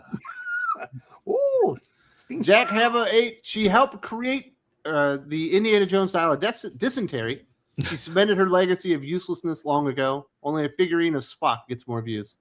That's great. Yeah. In her exit interview, she's essentially like, yeah, Harrison Ford wanted to make that one. I had nothing to do with it. Basically, she's kind of pinning it all on Harrison Ford. Because when they're asking her if she had any regrets and like specifically about Indiana Jones, she's like, I have no regrets about that because Harrison really wanted to make it, essentially put everything on him. Did Harrison Ford say, what I really want is I really want to take back seat to Phoebe Waller-Bridge. I saw her as the droid that Lando was banging because I care so much about Star Wars and just really need to get her. I think she's a great creative voice. Yeah, I need to crash another plane. it doesn't sound like Harrison Ford, especially not their current one, because he was the one that was up there going, sometimes you got to do stupid shit for money. Talking about being Red Hulk. It doesn't sound like he wants to be in these movies anymore. He loves to play Indiana indie. Jones. Yes, he specifically. This was like in his contract to come back for Star Wars. Was they had to give him like an Indiana Jones? Like that was all the reporting on it. Was like, yeah, 100% he wanted this, but I don't think his thing was like it has to be dog shit. That's the only way I'll come back. That wasn't in the contract, Dylan? I don't you think cannot so. get Spielberg for this thing, or anybody associated with good writers. I want to take back seat to the most annoying feminist on the planet. That was. Galb says there's an audience panel video showing the Rebels 2 trailer. When you hear "My name is Rex," the crowd screamed. I missed that. I mean, the crowd will scream for anything. And can you imagine being the guy? I don't know if you guys remember, but like when Force Awakens came out, and there's like a fat balding guy dressed as a Jedi, and he's out there in front of the theater going, "Oh, it was great. It totally redeemed the prequels," and blah blah blah. And like that guy's on record for the rest of his life as saying that about the Force Awakens. It's like people bought into the hype. I mean, it used to be you go to a Star Wars celebration, and there's a bunch of people crammed into a room, all holding lightsabers, and no matter what they're shown, no matter what scraps are thrown out to them, they cheer like it's the greatest thing ever. Red Letter Media is the one that did the trailer review thing, right? insert footage later. Yes. Like, oh shit! It's fucking hot, and there's no video there. Jabba the Hutt. Well, they did the great one. Yeah, it's like I saw things I recognized, and I clapped when I saw them. Yeah. That's the Filoni philosophy right there. Mm-hmm. I'll admit, when I was watching Rogue One, did Red Leader and Yellow Leader showed up, or whatever, or Yellow Leader showed up, I kind of squealed a little bit. I was like, whoa. I mean, you can do fan service well. It's just seems like there's not a whole lot of tact behind the way they generally do it. Yeah, it makes sense that they're there, and I like when I saw Ponda Baba and Dr. Evazan, it's like they run into them, and I was like, all right, let's not do too much of this, but this made me laugh because it was unexpected. No wonder why he was in a bad mood. And I remember this specifically, Aaron, watching what was it, Doctor Strange: The Multiverse of Madness trailer with you and Blaze, and you guys go, "It's Shuma Gorath," and freaking out. It wasn't even. It wasn't. It was Gargantos. Well, you guys were squealing like girls. Pulled aside. I love Shuma Gorath. Yeah, because I thought, what we were going to get, because all the rumors were that they had wanted to use Nightmare, and I was like, cool, we're going to get some of these crazy Doctor Strange villains, the weird ones like Shuma Gorath and like Nightmare, and then we didn't. We got America Chavez instead. Fair trade-off. Yeah. HH to the folks over at Sigma Comics. Shout out to the Think Critical team from Portland. Support indie comics and the Think Critical family. We're the future of comics. Don't forget to hit like and subscribe. Portland, Maine, or Portland, Oregon? I'm assuming it's Portland, Oregon. Watch yourself, sir. Don't go near the ice facility. You might get attacked. Hey, don't let any hobos spit AIDS into your mouth. Oh, Jesus. Is it Rose City right now? It's not Rose City right now, right? Maybe he is talking. I think it's Portland Fan Expo. I think is going on. Okay. Yeah, I think you're right. I used to love going to Rose City, man. Portland used to be fun. I thought you said Roast City. I would go to Roast City. I thought we were giving Sully the Roast City treatment today. Oh, yeah. we got a pork loin roast. We got a prime rib. Every Saturday is Roast City for Sully. I'm making short ribs later, man. Red wine short ribs. I'm doing it. Dylan, your major con you go to is Rose City, right? No, Emerald City Comic Con. Emerald City. Yeah. Love Emerald City too. Yeah. Man, we should all go to Emerald City one year, huh? Yeah. I'd be down for that. Everybody. Yeah. That's an easy trip for me. Well, it's not everything's about you, Aaron. Now that I think about it. Yeah, but like people are like, hey, let's all get together in Florida, and I'm like, oh god, that's like a 6-hour flight. I think Jim and I should share a room, and we should have a reality show. Yeah, come on, Jimmy, let's do it. 6 hours. I like that I'm complaining based around the comic convention. Just we could just go. I like that I'm complaining about flight time to Wes. Yeah, it's 27 hours to get from here to America, dude. That was no joke. Just one of the flights was too, man, with kids. That's crazy. Yeah. Yeah, that was wild. Rate that 7. They can easily make the sequel trilogy non-canon by revealing that the sequel trilogy takes place in an alternate timeline. It already does. It already does. Yeah. Everything Disney already does. It's Free not. your It's not real mind. Star Wars. No Free your one's heart. arguing that they couldn't retcon it. We're all saying that they're not going to, so it's might as well just like stop Right. trying to live the pipe dream. That's the thing. They could easily do it, obviously. It's I not just gonna have- happen. Darth Vader come out of the shower. You will pass me my scrubby. Wakes up in his back to bath. I had the most terrible dream. Another thing that I like about Rogue One, when you got him in the back to bath, he's apparently just in there like trying to maintain his life all the time because he was burned so badly. Yeah. He'll never heal. Oh, you know what was a missed opportunity? Neither Like in will the Obi-Wan show, when he's in the back to bath and he comes out of it, that they didn't make his hair gray. Like he lost like 7 years of his life, you know, and matched up better with Alec Guinness and his hair. You know, I just thought, well, like, come on. Technically, he should be getting deformed by that point because as he's a dark field force wielder, you get more and more like aren't you unhuman. talking about Obi-Wan? Yeah, Said Alec he's talking Guinness, about Obi-Wan. yeah. Like remember Kenobi 'cause got Vader burned? doesn't have hair. Right. Oh, you wanted to see him start thinning out and going gray, huh? Yeah, I mean that would have been a perfect opportunity to sync him up visually. You know, like how does Obi-Wan go gray and age up so quickly? And that's in those 18 Desert years. living. No, in those You know. 9 years, because the Obi-Wan show is 10 years into the exile. That's right. That's right. Thank you. And in 10 years you're gonna look like this Yeah, old it's man. got a little bit of like that Hal Jordan gray on the sides. Yeah, I'm just like I thought that you coming out of that back to tank with some old man makeup, you know what I mean, and gray up your hair. That would have been the perfect opportunity. You A know? bigger question is, how did Boba Fett come out of the Sarlacc pit fat? Yeah. Like Well, much maybe fatter than he went in. all you can because- eat down there, Yeah, man. yeah, I was about to say. Remember, they take years to digest what they swallow, so Boba Fett was just snacking All you down can eat, there. yeah. Yeah, but they don't create a timeline that suggests that, like, you know, oh, he's filled the Sarlacc is filling him with juices, you know, like he's slowly absorbing all this brine.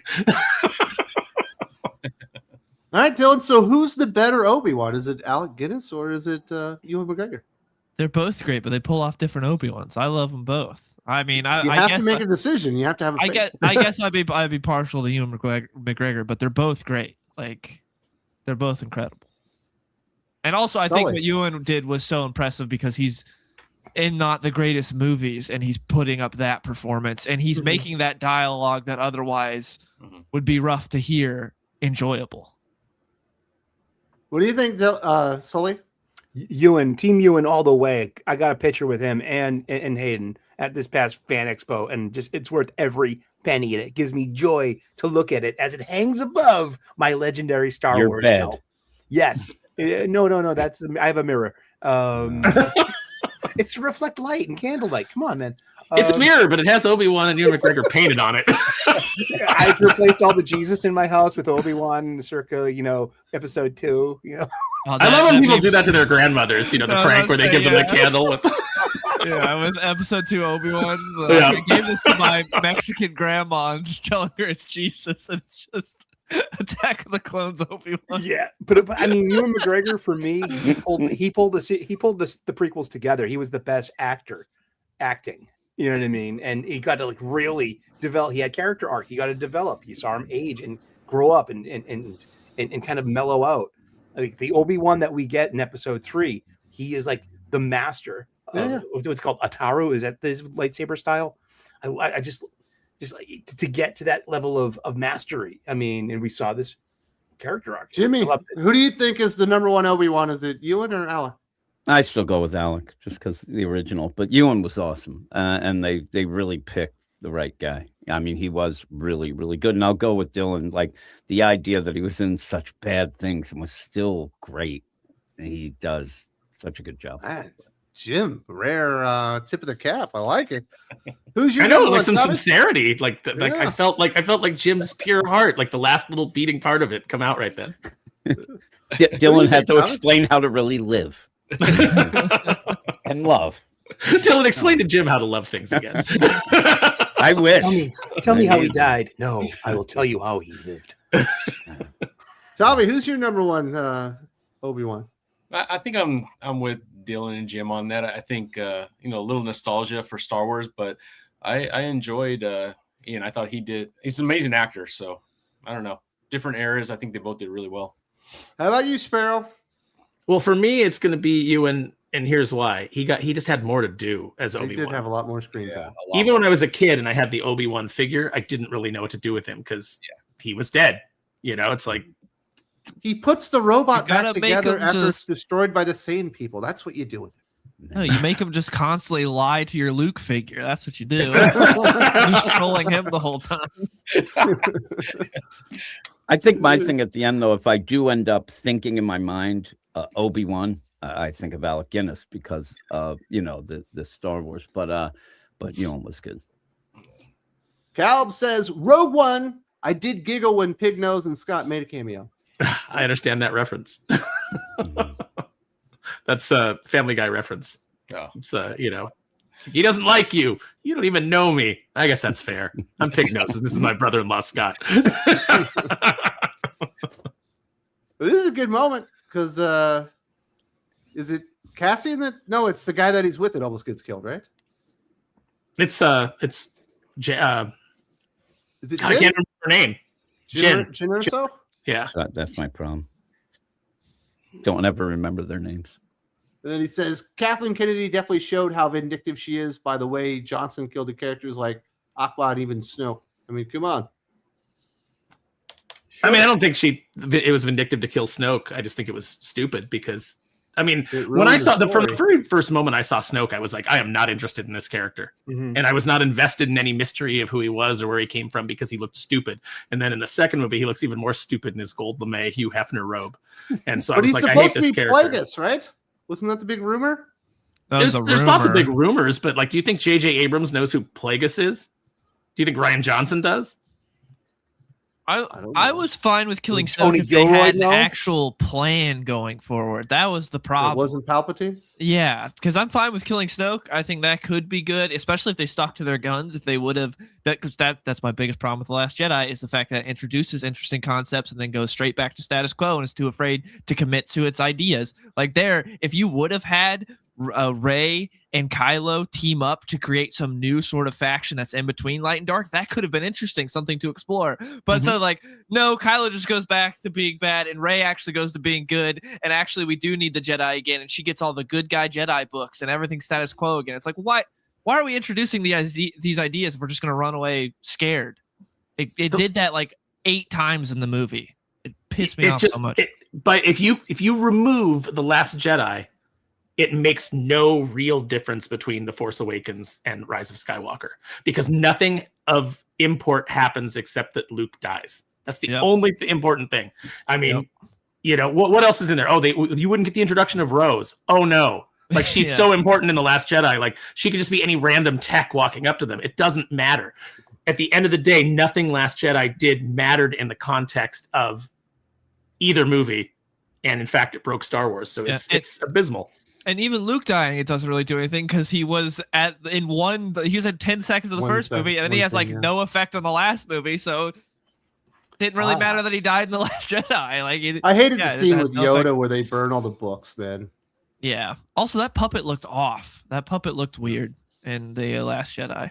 Also, it seems like Rian Johnson thinks that the Yoda in Empire Strikes Back is Yoda's that just where he's playing Luke. He seems to think that that's Yoda's real personality and not a put on. Yeah. Then he says, James Arnold Taylor is a better Obi-Wan. I'd rather take the whole Clone Wars cast over the live action. James Arnold Taylor's Man. great, but no, he's not. He's just Dude, doing that the was a Ewan fucking McGregor take right impression. there. Mm-hmm. Callum coming in hot with a fucking flamethrower, dude. I I'd like say James Matt Arnold Taylor a Lanter, lot, but I would not. Matt Lanter is probably better than Hayden, but I will say that Hayden did not get to play the Anakin that he wanted, and George has admitted that. There we go. Already got all this Star Wars talk going on. Yeah. But we do I mean, one thing we're not bringing up is the other co-president. I kind of brought her up last week. It's Lynwen Brennan, and she's she's gonna be the paper pusher, dude. Yeah, exactly. I mean, but Filoni's only creative. Well, she is You know, she's the Well, one. that's his title, but let's be honest. He's running something. But she's been with the company since 1999, so ILM. I mean, she's got a really impressive pedigree, and she's been working for Lucas for 26 years. So she's seen the heyday. You know, when this stuff sells, it's her. You know, I'm pretty sure that. Yeah, this is my guess. It was her. It might be her first executive decision is to, you know, put the original characters back in the Disney parks. You know, and now Kennedy's gone. Now we can get rid of this foolish, you know, artificial boundary that, you know, we got to sell Star Wars to everyone again, and not just push the new stuff that's not selling. I can see this happening. I mean, just like, I guess that's my hope, is that maybe Brennan is the X factor here. And since she has all this practical experience with Lucasfilm and ILM, and knowing the success that they had way back in the day, how to get that back, how to get the magic back. She was part of that magic a lot longer than Filoni. So I'm like, I mean, maybe there's some hope there. I mean, from the merchandising end, it certainly seems so. It seems like they're pivoting back to the things that work and that people still actually care about. The question is whether or not they've done so much damage creatively to Star Wars, if you can ever really like get that train back on the tracks, or if you just have to do the best that you can. But I would not be surprised to find out that she was a driving force between getting good Star Wars back into the parks and taking over. And obviously they need to be more expansive. You know, they need to just wipe the sequels completely. You know, I don't want a little section for Rey over by Rise of Resistance. I want Rise of Resistance reskinned into something good. You know what? The Mon Calamari guy can stay exactly the same. It doesn't need to be turned into Akbar, but like, the Kylo Ren appearance in there needs to be Vader. The Stormtroopers need to be OT. There is nothing I find more offensive than walking into Galaxy's Edge and seeing sequel era Stormtroopers walking around. It annoys the shit out of me because they look like garbage. And I mean, it's not, it just reminds me that we're getting a facsimile. It could be a magical place that you have a hodgepodge of all three eras. Even throw in some Old Republic stuff too. Give me some clone troopers. I want my picture with some clone troopers. You know what I mean? Give me the 501st or the 212. You know, that would be so much fun. I love the design of Commander Cody in his jetpack. There's only two eras on film, Sully. There's two eras and then there's Apocrypha. But no, they should. I mean, they could do. Obviously you can't change the look of the land. You can't change the Millennium Falcon out. You can't, they should push that deflector dish. They can make that deflector dish correct. Yeah. Make that shit. And I don't want them to take out Hondo, because I actually enjoy Hondo, and it's Jim Cummings, and he's fantastic. I don't want an animatronic of Harrison Ford up there all grumpy. But it's like you should add them back in, add Han back into the ride. Add, it can still be Hondo sending you on the mission, but Han can be in the videos on the, on the inside of the ride. But yeah, change Rise of Skywalker back, change that Kylo Ren ship to Darth Vader's TIE fighter on the landing pad. It's a small investment in trying to make this part of the park viable. And then, you can do Clone Wars. You can do a season, it's like they do where, it's like, oh, now it's, Hyperspace Mountain because it's Star Wars season. Well, for Star Wars season, we're doing the prequels in the, in Galaxy's Edge. So it's Clone Troopers. It's, young Anakin. It's young Obi-Wan. You swap them out. You don't have to have a hodgepodge of eras like Star Tours where you jump from the Battle of Endor to the Battle of Naboo. And you're like, what?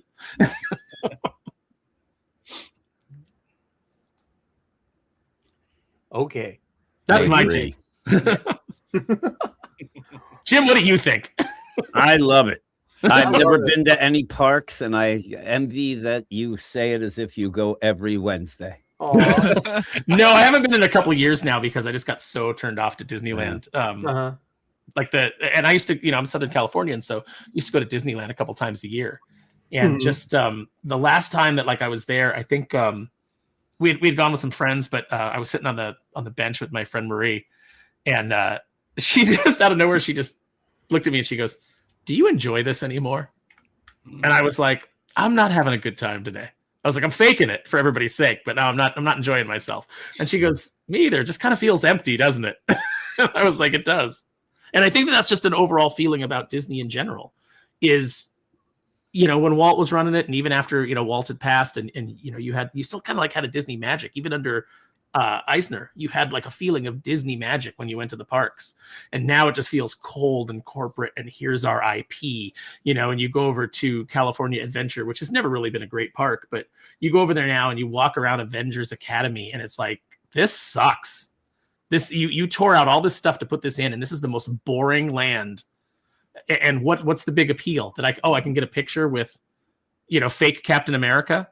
I can get a picture with the, and admittedly very cool Gamora, but like I could do that at Comic-Cons. Like there's no, do you want a picture with a Stormtrooper in Galaxy's Edge? No, first of all, it's a shitty sequel Stormtrooper. Second of all, I take better pictures with cosplayers at cons because they actually care about what they're doing, unlike Disney anymore. What do you really think, Aaron? It's funny because every time Wes, full feeling here. Every time Wes brings up Star Wars, I'm like, I just don't have anything more to say on Star Wars, and then we get into it, and like all this anger like bubbles up again. Well, I mean, between the two, I think Star Wars is less broken than Star Trek. I would say, like, let's answer the question: Star Wars and Trek too broken to save. Star Trek definitely is too broken to save right now. Especially with the secret outhouse. I mean, secret hideout crew and the Kurtzman vision. I mean, it's done. Vision, the Kurtzman vision. See, I would disagree with you for one reason, Sully, and it's because Star Trek has never been as culturally relevant as Star Wars, not even close. And so I think that you could do new Star Trek, and there's going to be a ton of people who never even watched the Kurtzman slop, who never watched any of this Michael Berman crap. Like it's kind of like when you go back and you watch the Lord of the Rings trilogy, nobody's thinking about Rings of Power because not enough people have watched it. Mm-hmm. It doesn't matter. It didn't make a dent. Whereas every Star Wars fan pretty much went and saw The Force Awakens, and a lot of them went and saw TLJ and were broken by it. Like their fandom is broken. And with Star Trek, you can always just do a new cinematic universe as well. That's true. Like what they did with JJ. So with Star Wars, you're kind of in a rut with that. You're kind of stuck. But I think, again, like we talked about a bunch, with Star Wars, you just got to move on to something new and just stop referencing the sequels. And you could, as long as you get the right talented people, you can do something. Because we already saw that with Andor, where it's like, oh, I can enjoy this. One of the most disturbing things I figured out really quick about Starfleet Academy, that show, you have that half black, half white girl in the background. She's from the planet Charon in the original series. Let this be your final battleground. Frank Gorshin played the one with superiority, and supremacy. And the other one because he had black on one side, and the other guy was the oppressed one. He had, black on the other side. And what side does this character have? She's the oppressor class. So the oppressors won in this, just like these people don't even touch old Star Trek. They will look at it, right click the wiki's image and be like, oh, hey, remember Barry. But like, yeah, also the last two remaining members of their species were male. I mean, yeah, exactly. And like there was the whole irony, the whole pathos and tragedy of this. They're going to kill each other on this planet. This is a doomed civilization because of their hatred. And now, 1,000 years later, we have a Jem'Hadar, half Klingon, half Jem'Hadar lady. They don't reproduce. Jem'Hadar, they're only male. They're they don't sleep, and they don't have sex, and they don't reproduce. I'm guessing you're pronouncing that wrong. By the way. I don't know for a fact, but I'm guessing. The Jem'Hadar. No. I think the Jem'Hadar are supposed to all be dead. Don't they have to have like some artificial amino? They're supposed to amino acid or something. Yeah, they're addicted to a drug to make them be docile and aggressive. Loyal. Yeah, I mean, you can write your way out of any of those problems, but the problem is that they just don't know.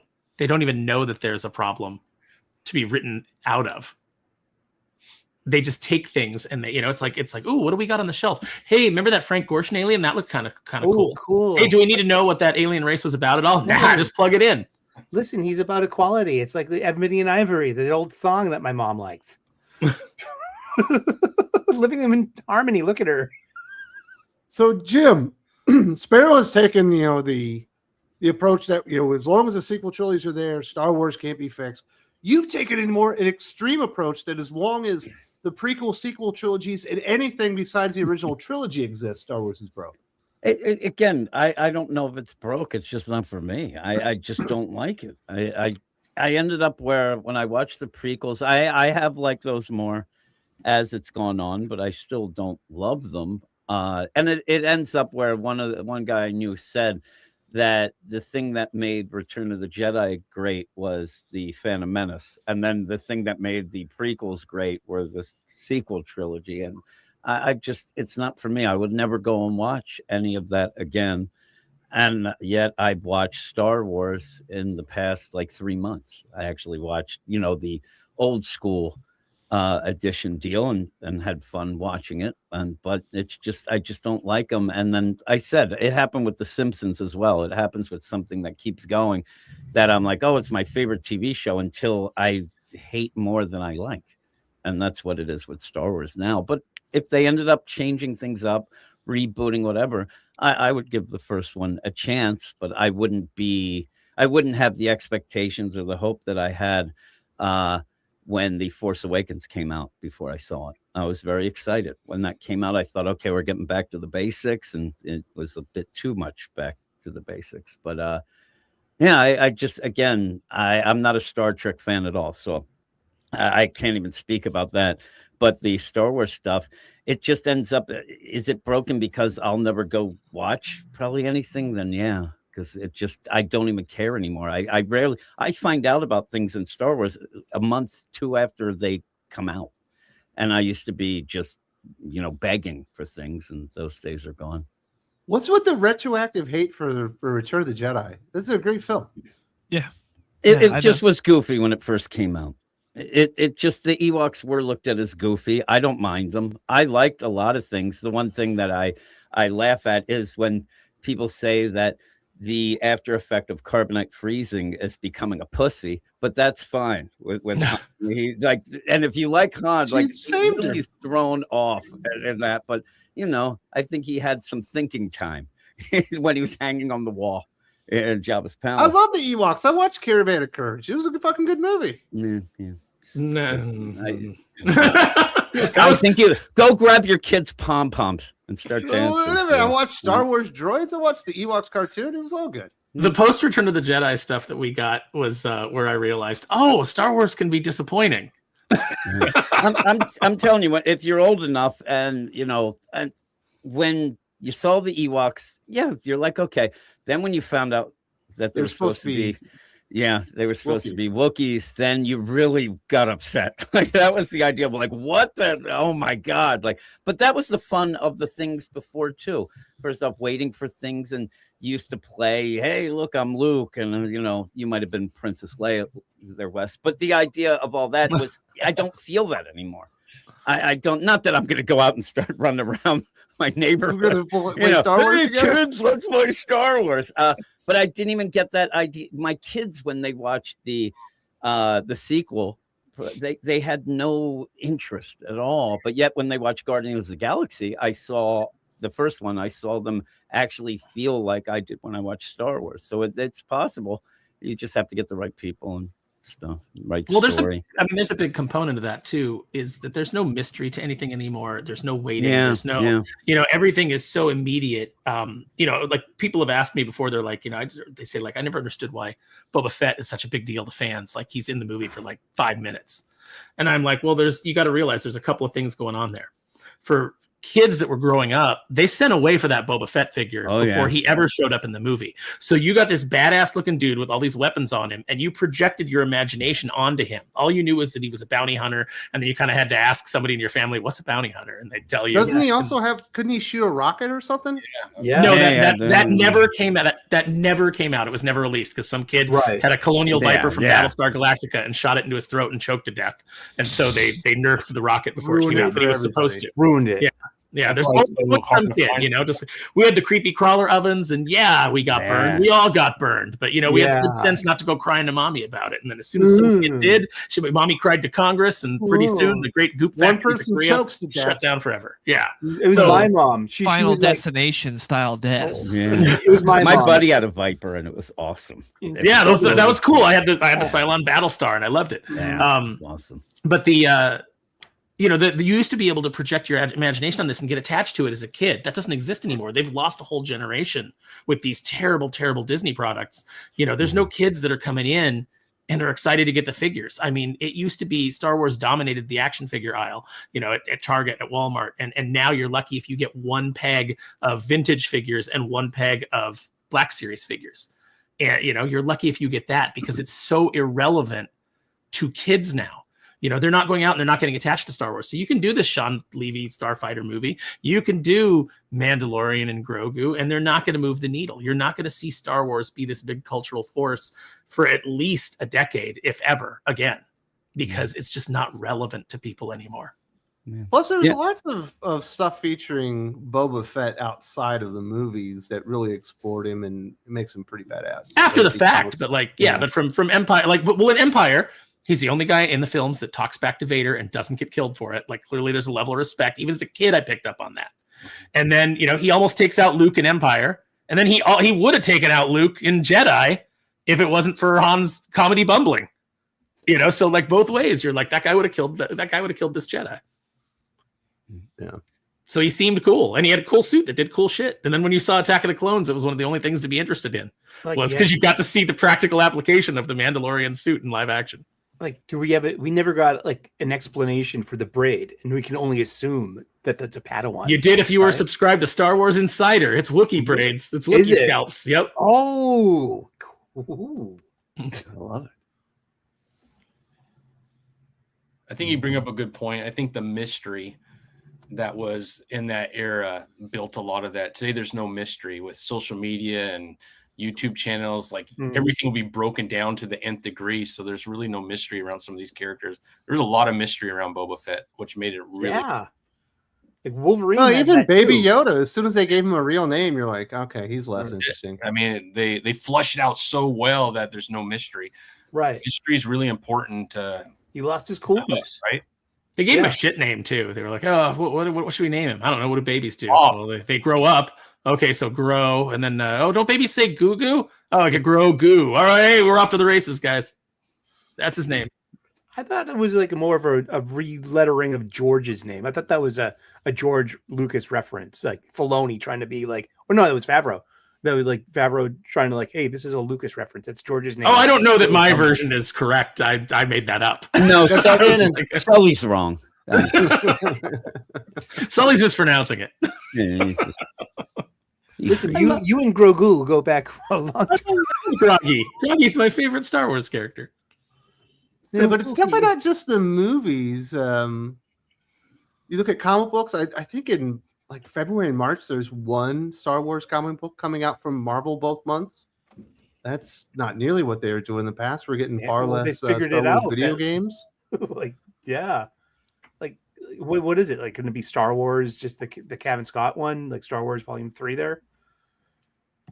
I don't even remember what it was. I know I'm not excited because the only thing I've enjoyed from Star Wars and comics for the last 3 years is that Boba Fett, Black, White, and Red. Yeah. It's been pretty decent. There are a couple of issues have been pretty good. So I don't know. It just feels like, is it a dead brand, Dylan?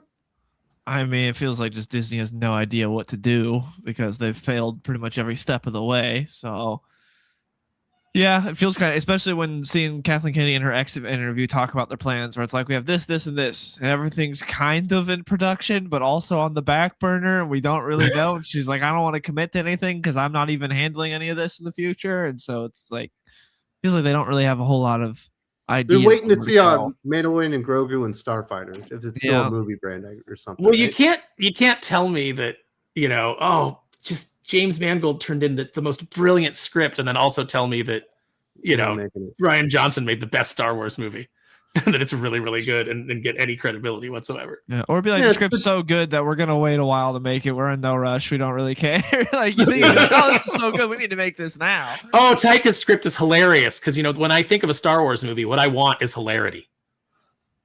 Yeah, it's like the James Gunn saying that Flash movie was the best superhero movie you'd ever seen. Yeah, everyone why don't you kill your They had Tom Cruise coming out and being like, that is one of the best movies I've ever seen. I don't know what was. They even paid off Sully. Sully's like, I love babies and microwaves. Dude, it was protected from friction.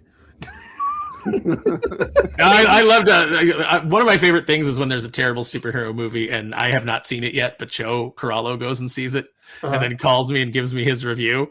and it's hilarious. I mean, his review of The Flash was hysterical. I was dying. So Joe wasn't as big a fan as Sully? No, Joe actually called out the babies in the microwaves as one of the things that was absolutely retarded about the film. Yeah. I haven't made it through it yet. I've started it 3 times, but I haven't made it past 30 minutes. I mean, you can only handle so much Ezra Miller in a row. Well, in multiple goes back versions of him on the screen. Yeah. I mean, if you guys come out for Emerald City Comic Con, we'll all just get together and watch the Flash movie. And then Oh, my afterwards, goodness. Sully can give us a presentation on why it's so good. And then we can play Star Wars, and I can be Han, and Jim can be Leia. Thank you There for you coming go, to my yeah. TED Talk. Now, do we get to make out afterwards? No, Obviously. Otherwise, Otherwise, what's what's the point? like that. I was gonna say, well, maybe I'll be Luke, but I was like, wait, she made out with her brother too. Yeah. Jim, don't show him any vulnerability. Don't tell him you love him because he'll just say I know. I know. And I get so upset. You see me running down the hall.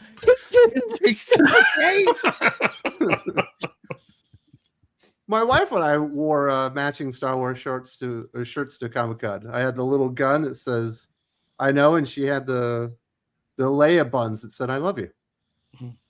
It was sweet. Aw, that's so sweet. Exactly. Dylan, you're in a relationship with an Asian lady. Does she make you wear a couple shirts? No, we have not once worn couple shirts. Yeah, you haven't gotten there yet, is what it is. Wow. No Chinese at Thanksgiving and no. Exactly. Oh, Dylan's dating an Asian woman, but still is has she balls. even Asian? I have an agreement with a friend of mine that if I was ever in a relationship and he ever saw me in a shirt that said "I'm her Mickey," that he has full authority to just shoot me in the face, just end my life, because like obviously Michael Ironsides and I have been completely subverted. What's the problem with couple shirts? There's things worth fighting, and that's not Nothing. worth one. That's not a battle worth of going. Well, to, at least yours is based on something I used to respect. As much of a Disney fan as I am, I hate Disney adults. I cannot stand them. You go to the park and it's these childless weirdos, and they are just dressed head to toe in Disney gear. And then if they are in a relationship, they're walking around. It's just two immensely obese people in ill-fitting "I'm her Mickey, I'm her Minnie" matching shirts. And it's just everything about it makes me want to throw up in my mouth. So if I ever got to that point where I was coerced to wear one of those shirts, I thought you were meant it just if you murder ever me. wore a couple's shirt, shoot me. But you're just saying if it's a couple's Disney shirt. I mean, even the Star Wars one, because I don't like Star Wars now, and I don't want people to think that I like that bullshit. I wouldn't wear a Star Wars. You do couple not shirt. have. But once upon a permission to shoot time, me if you see us wearing those shirts. I did see you wearing those shirts, and I was fine with it because you and your wife love each other, and I was happy for you. But for me, I will never love anything enough. That's not To what wear Aaron one of those told me. shirts. He didn't tell me he respected those shirts. I was like, you wouldn't believe this shit Wes and his wife are wearing. Jim, I got to tell you how much I weirdest thing hated is it. Joe Corolla even did a review of you and your shirts. It was great. Tommy, you're married and you wore a couple shirts, right? I don't know if I've worn couple shirts, but I would do it if my wife asked me to. Exactly. I'm with you, man. There's things to fight for, and there's things that I'm like, yeah, whatever, hon. So yeah, that's why I've been She married. asked me to wear a couple shirt. We wear some couple shirts. I do a few other things I don't like, and then I get to pick out the TV. Exactly. Yeah. It's all bargaining when you're Yes. together this long. It's a bargain. Banking credits. Give that and I can take. spend Give and later. take. No, see, I'm the dictator of my own life. If I want to fall asleep on the couch at 2 p.m. with the window open, nobody can overrule me. I don't have to meet. There's no committees that have to sign off on it. I haven't good. experienced that for 30 years, Aaron. You're like, but you know what I have Happily, experienced? by the way. Happily. Love. Yeah, you're like, I've experienced love. And then I'm like, oh. I did How not about mean that, though, Aaron. I'm sorry. That's not what I was How saying. about this one, Aaron? Do you like this one? Or I'm sorry, the adult women with full sleeves, but they're all Disney tattoos. Yeah, I mean, at least I'll say one thing about that. If you're going to have a full sleeve, have a theme. So a full sleeve of Disney tattoos is less bothersome to me than when it's just a bunch of random shit. But you like CM Punk. I mean, CM Punk seems to have a theme going. What's Randy theme? Orton has a theme going. Well, Randy Orton does. It's tribal. What's CM Punk's? It's just random bullshit. Oh, that's my Pepsi logo. I've got That's a the fucking theme. rooster head. What are you talking about? Does he have a rooster head? I've never paid that much attention to CM Punk. I know he's got some cards on there. I think he's got the spider web elbow tattoo, which I don't understand. Does that mean something, or is that just a thing that some people I did think and then it everybody means was he like, killed cool. somebody in prison. No, that's the teardrop tattoo, right? My Yeah, bad. teardrop. Yeah. If anybody in the chat knows what the spiderweb elbow tattoo, if it symbolizes anything, I don't know. It's just weird to me when people are like, I used to watch LA Inc. with Kat Von D, when that first came on. And, you got people in there that are like, yeah, this snake eating a rat, it really delineates my life's journey and some of the things that I've been through. And it's like, what does that delineate? What is that? What is the meaning of that? I don't get Are you it. the snake or the rat? I guess. He does have a Cobra tattoo on his shoulder, CM Punk, which is pretty cool. And he's got the Arashikage tattoo, which is the only tattoo that I had ever considered getting. Because everybody thinks Arashikage and Pepsi go together, right? I mean, Storm Shadow drinks Pepsi. He's a man of Maybe. taste. The choice of a new generation. Well, why wouldn't you? I mean, look I at think I heard a story somewhere where he got that tattoo to mock his his roommates or something like that. And I'm like, you got a tattoo to mock people. I mean, I can get behind that. You should have a breathalyzer at the tattoo artist, I swear. What do you think, Dylan? Are the G.I. Joe movies, are they worse than the Star Trek movies? Are we talking about the J.J. Abrams Star Trek movies? Or No. there's a lot of Star Disney Trek Star movies. Wars. Oh, Disney Disney Star Star Wars. Is No, Disney like, Star Wars is worse. Rise of Cobra. Was it? What's the second one? Retaliation? Retaliation. And Snake Eyes. Yeah, they're all bad, but I feel like Disney Star Wars is worse because I feel like Disney Star Wars is so like egregious in what it ruins to where G.I. Joe, I think you can put to the side easier because you can just be like, that's just some movies they tried once and they were terrible. Yeah, but there was 3 of them, and they fucked up Cobra Commander pretty awfully. They messed Snake up Eyes everything. ruined Snake Eyes, one of the coolest characters ever. Yeah, but it's one of those things where it's like that. Now that's gone forever. We're never referencing that again.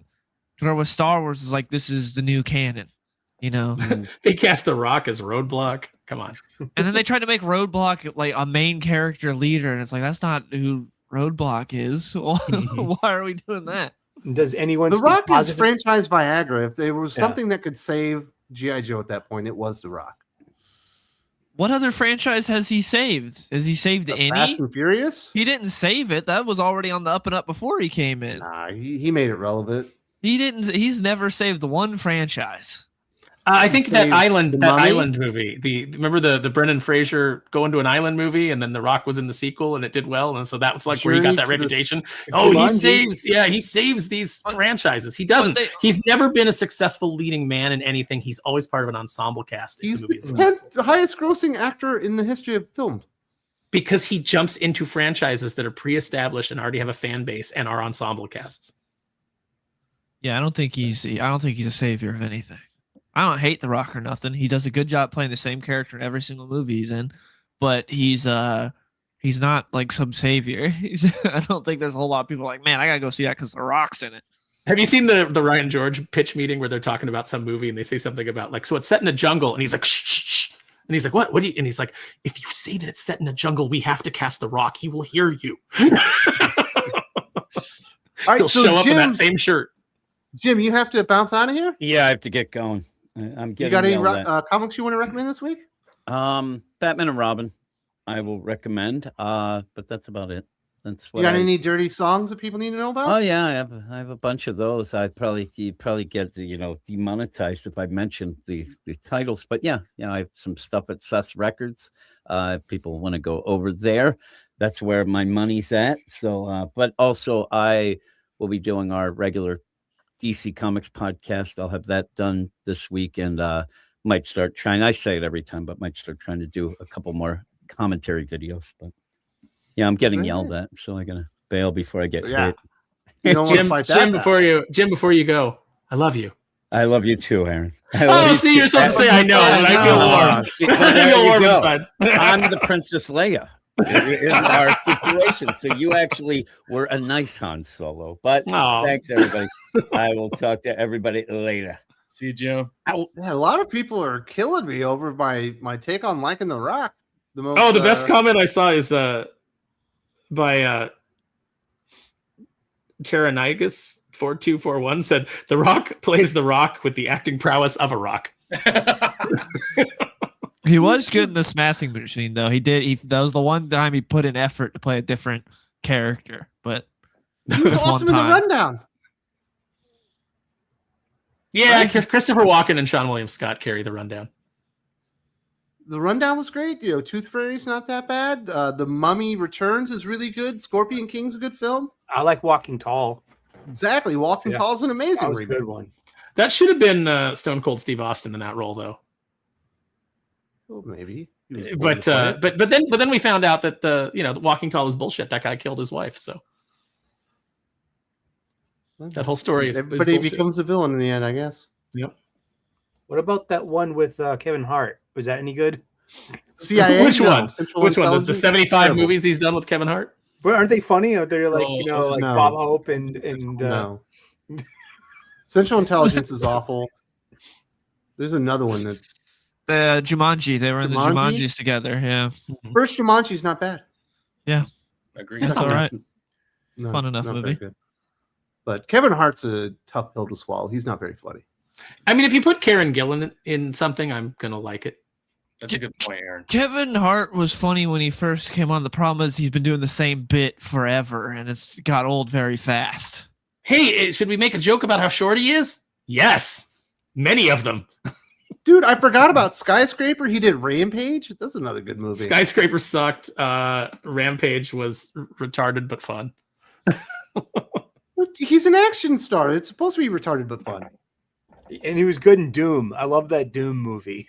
Exactly. Well, the best part about Doom is Carl Urban, because Carl Urban actually looks like the little dude in the original Doom down in the little portrait. Like he when does they have do similar that face. Yeah, yeah. If they would have had him in the little during the first person scene, if you would have had that bar at the bottom with Carl Urban's face just going back and forth, like I would have been like, this movie rocks. So let's hear for the people as we wrap this up. Calb says, with me, I'm like, if they announce right now a live action Ventress movie, I want to hear Nika Flutterman's voice. I'd be in just to see Quinlan Voss as a character. I want more Quinlan Voss. We never got enough of him. He was in my humble opinion, outside the comics. Is that the one with the enormous forehead and double brain? No, he had the braids, and he was he was Obi-Wan's friend, and he was a bit of more of a maverick. He was more of a maverick. He was he ends up marrying Asajj Ventress. Ventress ends up going gray. Ventress. Yeah. Quinlan Voss marries Ventress? He has And where does that happen? In some Rise of Skywalker, the movie. In I think it's audio the book. Yeah, the audio. Ventress grows hair, and she adopts yellow lightsabers, and it's that's like it's in there. So I might be mashing up continuity somehow because it's so much. I thought he had his gets married and adopts yellow lightsabers. What a sentence. I thought Quinlan Voss ran off with his lady love, who was like a space stripper or whatever with the pink hair. It's out there. Check it out. That is a weird thing to put together. Like, and then Ventress and Quinlan Voss get together. Quinlan Voss was on one episode of the Clone Wars, and Dave Filoni clearly had no idea how to write him because his personality was not the same as in the comics. So what's the character that you think people would get excited for? Do you think people would still like have a big reaction, Dylan, to maybe Mara Jade showing up, or Kyle Katarn, or some of these characters that we've seen in other media but never made it in the movies? I don't think a whole lot of people would care. No, I mean there would definitely be a certain sect of the fan base that'd be excited, but I don't think a whole lot of people would. Nobody wants Mara Jade outside of Luke. Like they don't want a Disney-ified version either. Yeah, I think the only thing you could announce that might get people excited would be Revan. And even then, people are going to go, "Oh, I like Revan." Oh no, Disney's going to do it. Oh, what are we doing? That's how I felt when they brought in Scorch on Bad Batch. I was like, "Oh, Scorch is it's not Scorch at all. It's just the corpse of Scorch, basically." We need the Tony Gilroy Bane show for 3 seasons. I'd be down for that. Yeah. Galb says, apart from Cloverfield and Super 8, nothing good comes out of Bad Robot and the people that work there. I take exception to that. I think The Fringe is a very good TV show. The first 2 or 3 seasons of Lost is really good, but the ending is terrible. They did Person of Interest, which is another good TV show. So they've done some good stuff. But they should just never be allowed to touch an existing IP. Let's just say that. Like, do your own original stuff, and then if you mess it up, like it's only been like 3 or 4 seasons, so people aren't, super invested, but don't ever hand them something that has been in the public consciousness for decades. Did anybody else get to watch Fringe? That's a great show. No. What? You guys should go watch that one. It's got Joshua Jackson, who should have played Anakin in the prequel trilogy, and then Leonard Nimoy's in it. The crazy dad from Lord of the Rings that wants to light his son on fire. He's in there. Nobody. He's the Scarecrow in Arkham Knight. Jonathan something. I want to say his name. Yeah. He's a good actor. I mean, he says, when I mentioned Abrams' lore wife, she destroyed man's self-esteem with me too. Abrams' wife's beautiful. I don't know what the hell you're talking about, kid. I've seen some pictures of her, dude. No, I think she's saying she was a big part of Me Too. I have no idea. I don't remember. I remember Me Too happening. It was part of it. People getting in trouble with it. But I don't remember who any of the players were because I never paid attention to it because I never cared. Yeah. Probably bad on our part, Aaron. We should be more sensitive. Well, I mean, they brought down Weinstein, so that was good. But I knew what it from the outset. I knew what it was going to be. I knew what it was going to be. Some women that were legitimately victims, and then they would immediately be overshadowed by the women that were coming in that would perfectly throw themselves at Harvey Weinstein, but now suddenly saw an opportunity to get a payday and to get some attention. So I knew that the worst elements of Hollywood were going to hijack that, which probably started out with some decent intentions. And he says, I would pay to see Kathleen Kennedy living amongst real normal people, thinking just to see how scared she is and talk like an English-speaking person in China. Well, she's got enough money. She's never going to have to talk to normal people. Yeah. So I would love for her to sit down and talk to real Star Wars fans and have them explain what they didn't like and see a reaction. Seeing any like Hollywood celebrity outside of the bubble of ass kissing and having to actually talk to real people and deal with real opinions, would be great. Like, I'd like to see Mark Ruffalo have to explain his political position to anybody who has an IQ above Mark Ruffalo. I would love to see Kathleen Kennedy talk to Alex Jones about Star Wars. You ever seen those videos where he talks about the prequels? It's so good. That would be the most entertaining. Oh, he breaks down the Trade Federation and the politics of the prequels, and it's Alex Jones as Alex Jones. It's hilarious. I'd love to see him and Kathleen Kennedy talk about Star Wars. That would be the most entertaining conversation. That would be hilarious. That sounds very entertaining, and I'm completely unaware that it exists. Oh, you got look it up. Look it up. Alex Jones talking about the prequels. It's hilarious. He's like, how he talks about Palpatine, what he's doing with the trade deals and everything. It's hilarious. How long is it? Is it a good hour or two? I don't think it's an hour. It's just a bit. It's 10 minutes or something. It's just a segment for one of his shows where he's talking about it. It's hilarious. He's super into it. Takes it very seriously? Yes. Man. I definitely want to see that. And then we've got an average worm. It's not too late for Star Wars. They need to redeem Luke, retcon The Last Jedi, so that Luke had to do what he did to save the galaxy, like he knew the future through the Force, and there was no other way. I guess you could use that world between. You can recontextualize things using a Force Ghost, which they certainly did with Obi-Wan multiple occasions in the original trilogy. I mean, but he would have to talk to Rey because she's probably the only one that can communicate with him now, right? I don't know. I hate anything that touches on The Last Jedi so much that I don't even want that. I don't want them to kind of try to recontextualize The Last Jedi. I just want Last Jedi to not exist. I want the sequels to not exist. I mean, there's the loophole that Filoni brings up in Rebels, where Ezra pulls Ahsoka away from getting killed by Vader. Yeah, where they created time travel to save Filoni's OC. Exactly. That was great. Yeah, that was fantastic. Let's bring that idea back. But now you have precedent, though. You have precedent in the new continuity and in the new canon for time travel there that you could actually. Sully, you made the entire God panel damn it. sigh. Don't know. damn it. God damn it, Sully, do not call it the new canon. You call it the Disney canon. It is not the new canon. It does not replace. It was Not like replace the Star actual Wars. canon. it was of like Star 5 Wars. of my brothers exhaled at once, and then suddenly went quiet. The nice thing about Star Wars being a long time ago in a galaxy far, far away is that you can dismiss certain things as just stories that people are telling around the campfire.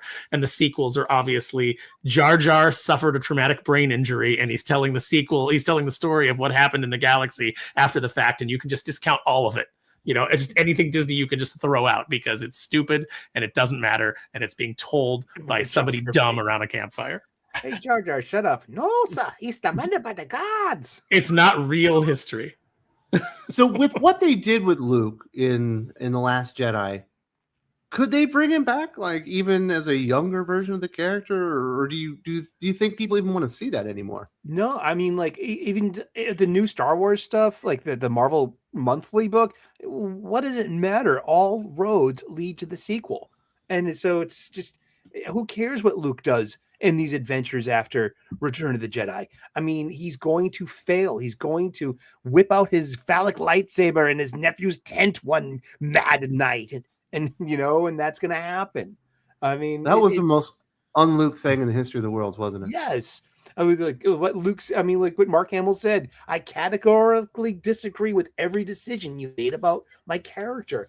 I mean, this is like Luke defines hope. Luke defines perseverance, not giving He up. had a on bad dream trying He to had put a him out bad of his dream. misery. Yeah. I mean, oh gosh, but it was just meant to pull him down into, you know, hey, we have to pull down the old heroes. And or it's like what JJ said to Hamill, like it's not Luke's story anymore. And that's just like, yeah, because you want your points in the IP to stick, so you make money off of the merchandising, and it never happened.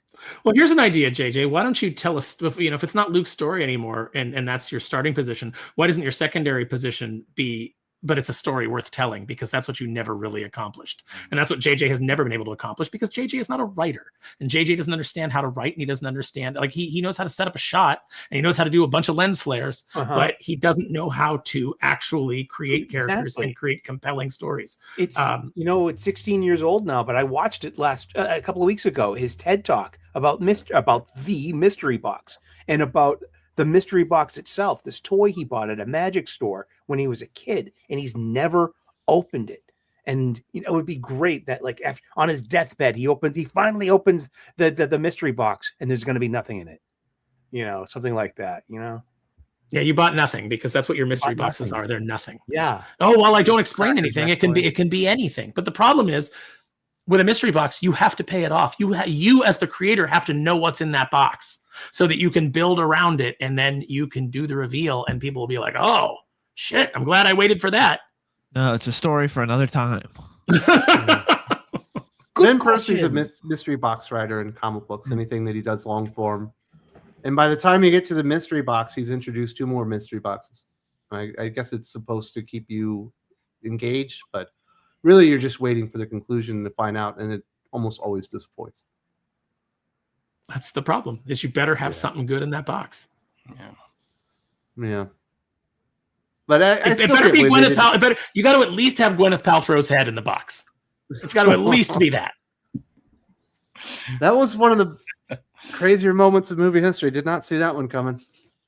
What's in the box? Man. Oh man. Once Brad Pitt started like crying, "What's in the box?" I was like, oh, I think I know what's in the box. Yeah. I've only watched that movie once. I cannot watch that movie again. There's no need. No, it's one of those movies that people go like, "So was the movie good?" And I'm like, the movie was great. It was like legitimately a great movie. And they're like, "Oh, you liked it?" And I'm like, I don't know that I'd say that. Like, I liked it a lot. Seven's great. I got to see it in IMAX last year for the re-release. So that was cool seeing it on the big screen. It's a great movie, but it's inherently the subject matter is something that I don't enjoy. You know, so it's like it's a weird dichotomy of like I can watch it and go, that movie was great, and I was thoroughly involved in the story.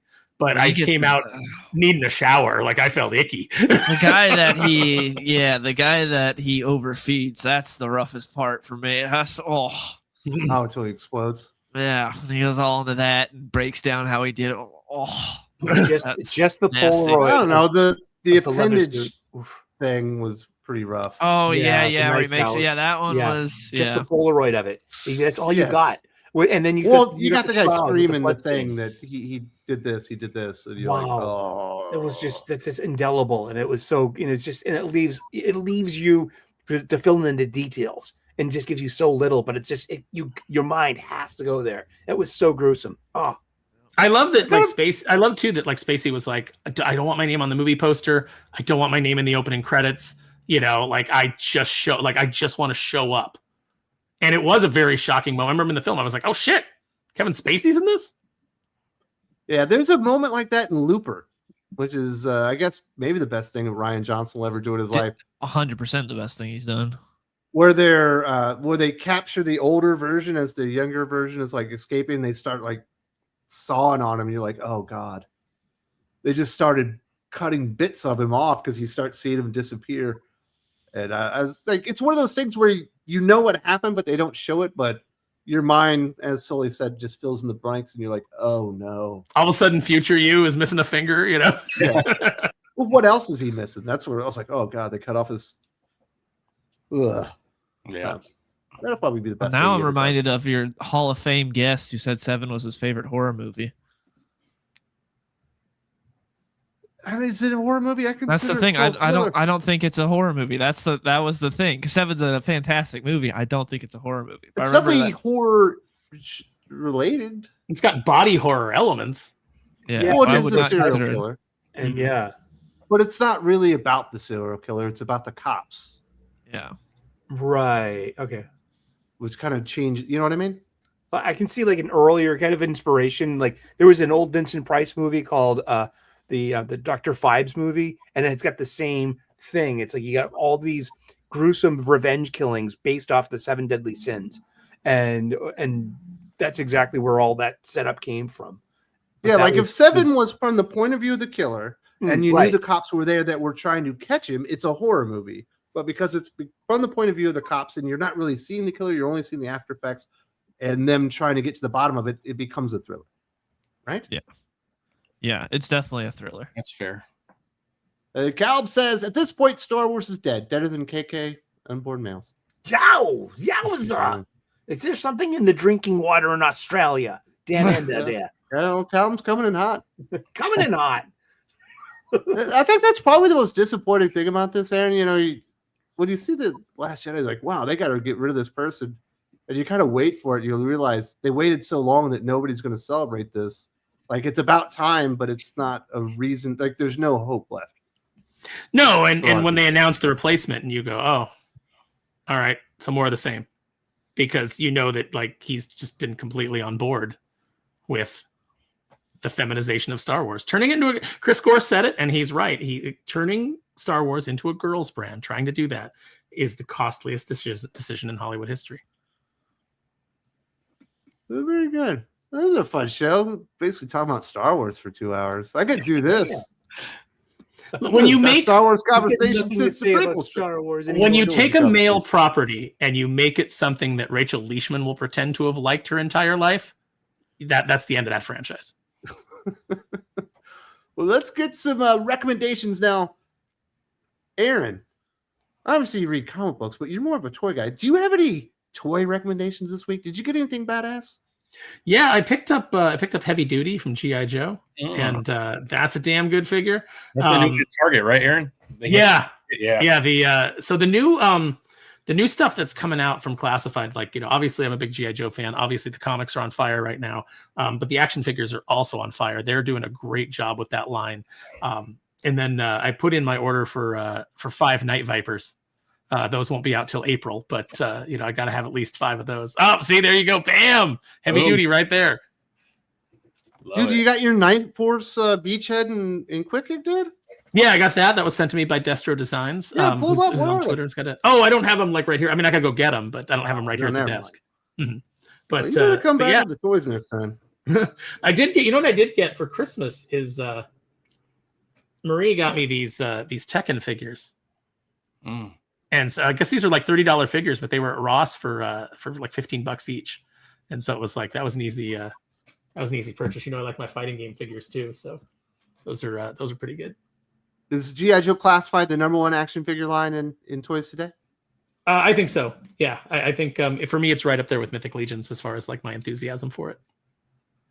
Very, very nice. You got any big appearances coming up this week? No, just obviously on Tuesday night we'll be talking more Star Wars over on World Class Bullshitters. So we'll be over there with Jeff Hicks and Andy Andrew and Script Doctor talking about the implications of this Star Wars shakeup. And I'll have to again go in with zero enthusiasm, but then I'll get all enraged and start ranting about it. So I'll be over there. Well, let's hear from our sponsor for today, Indianapolis. A serial killer is hunting. Bodies pile up. In the rumors, there might be a second killer out there.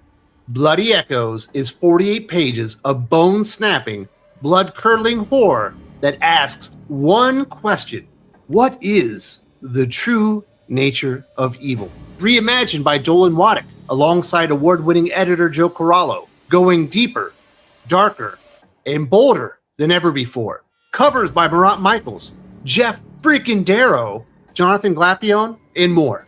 And here's the kicker: $10 puts 48 pages of blood-soaked horror in your hands. One of the best values in crowdfunding comics, period. Once embossed, glow in the dark. How about a metal glow-in-the-dark cover? Check the add-ons, but move fast. Supplies are extremely limited. Bloody Echoes is live on Kickstarter right now. Back it today. And Spare, you were on the live stream kicking that bad boy off with Drew and Joe. I think I saw Tommy was in there. Yeah, Andrew was in there. Yep. Yeah, we had a good time. It like most launch streams, we talk a little bit about the book, and then we talk about just like whatever comes to mind. We were talking about like Garfield cartoons at one point. Did you see Baby Garfield? The comic book is coming out, dude. Joe introduced me to the that's the first I heard of it was Joe coming on the show and saying they were doing Baby Garfield, and I was like, why are we doing this? I was kind of excited, and then I realized it was the writer for Lumberjanes, so I'm like, maybe not. We'll see. Who is it? The writer for Lumberjanes. Was it Grace Ellis? Oh, okay. So I'll probably check it out. I love Garfield, dude. Lumberjanes was allegedly popular at one point. Perhaps. Not with me. What's funny is, just speaking of the Lumberjanes crew, I was at Barnes & Noble the other day, and I was like, oh, this graphic novel looks interesting. And I pulled it out, and I looked at the cover, and it had a book jacket quote from N.B. Stevenson, and I was like, oh, okay, never mind. And I put it back in. All right, Tommy, you got any books that you would recommend this week? It was a pretty good one.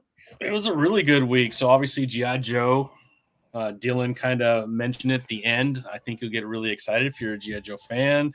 I think the best DC comic right now. So sad there's only one more issue after this with PKG. Gunslinger, if you're into Gunslinger, The Deadly Tales. I don't know, man. End of arc, it's really good. Ninja Turtles, you turned me on to try issue 13, and it was awesome. So I did pick up 14. So I'm hoping that is as good as 13. It sounds like it was. Of course, keeping Transformers going. Love that. And I did pick up a couple toys. I did pick up this bad boy right here, which is pretty cool. And what's great about this one is there is an opportunity to get a page from Spider-Man 321. So it comes with a little card and you can enter. And that would be amazing to have a McFarlane page of Spider-Man 321, which would be pretty cool. But the Juggernaut was awesome. I also picked up the latest Hal Jordan from the Rebirth run. So I have almost the whole collection through McFarlane Toys. The Jessica Cruz is just dropping, so you can pick that up. And then the Spawn Elite just came out, and it comes with all kinds of cool extras. So if you're a Spawn fan, might be one of the better characters that they come out with. But yeah, it looks pretty awesome. And then, I have my own title, and my issue 3 did come out. The cover from Jordan Noir is pretty dope. He does for Image Comics. And then I have another cover from Omar Francia, who used to work with Marvel and DC. He's done a lot of different things. So yeah, that's everything I got. Well, congratulations, dude. You got any big interviews that people need to know about this week? Yeah. This week I have, I have Joseph Village coming back on, which is always fun. I have. You ever watched what's that one show where they make knives and stuff? God, what's it called? Knife Maker. Yeah, Shot in the dark. no, it's called. I know what you're talking about, where they make old school weapons. Yeah, there's a pretty dope show. I'm trying to remember what it's called, but Doug Marcadia, who is on there, who is a black belt, he is coming on my Forged show. in Fire. Yeah, exactly. Forged in Fire, which is That's much better than my idea. yeah. I know the show, but I I couldn't was trying to remember think off the top of my head, but he is one of the judges on there. He's coming on, and that'll be a lot of fun. And then I've got Adam Lawson to talk about Mad Dog.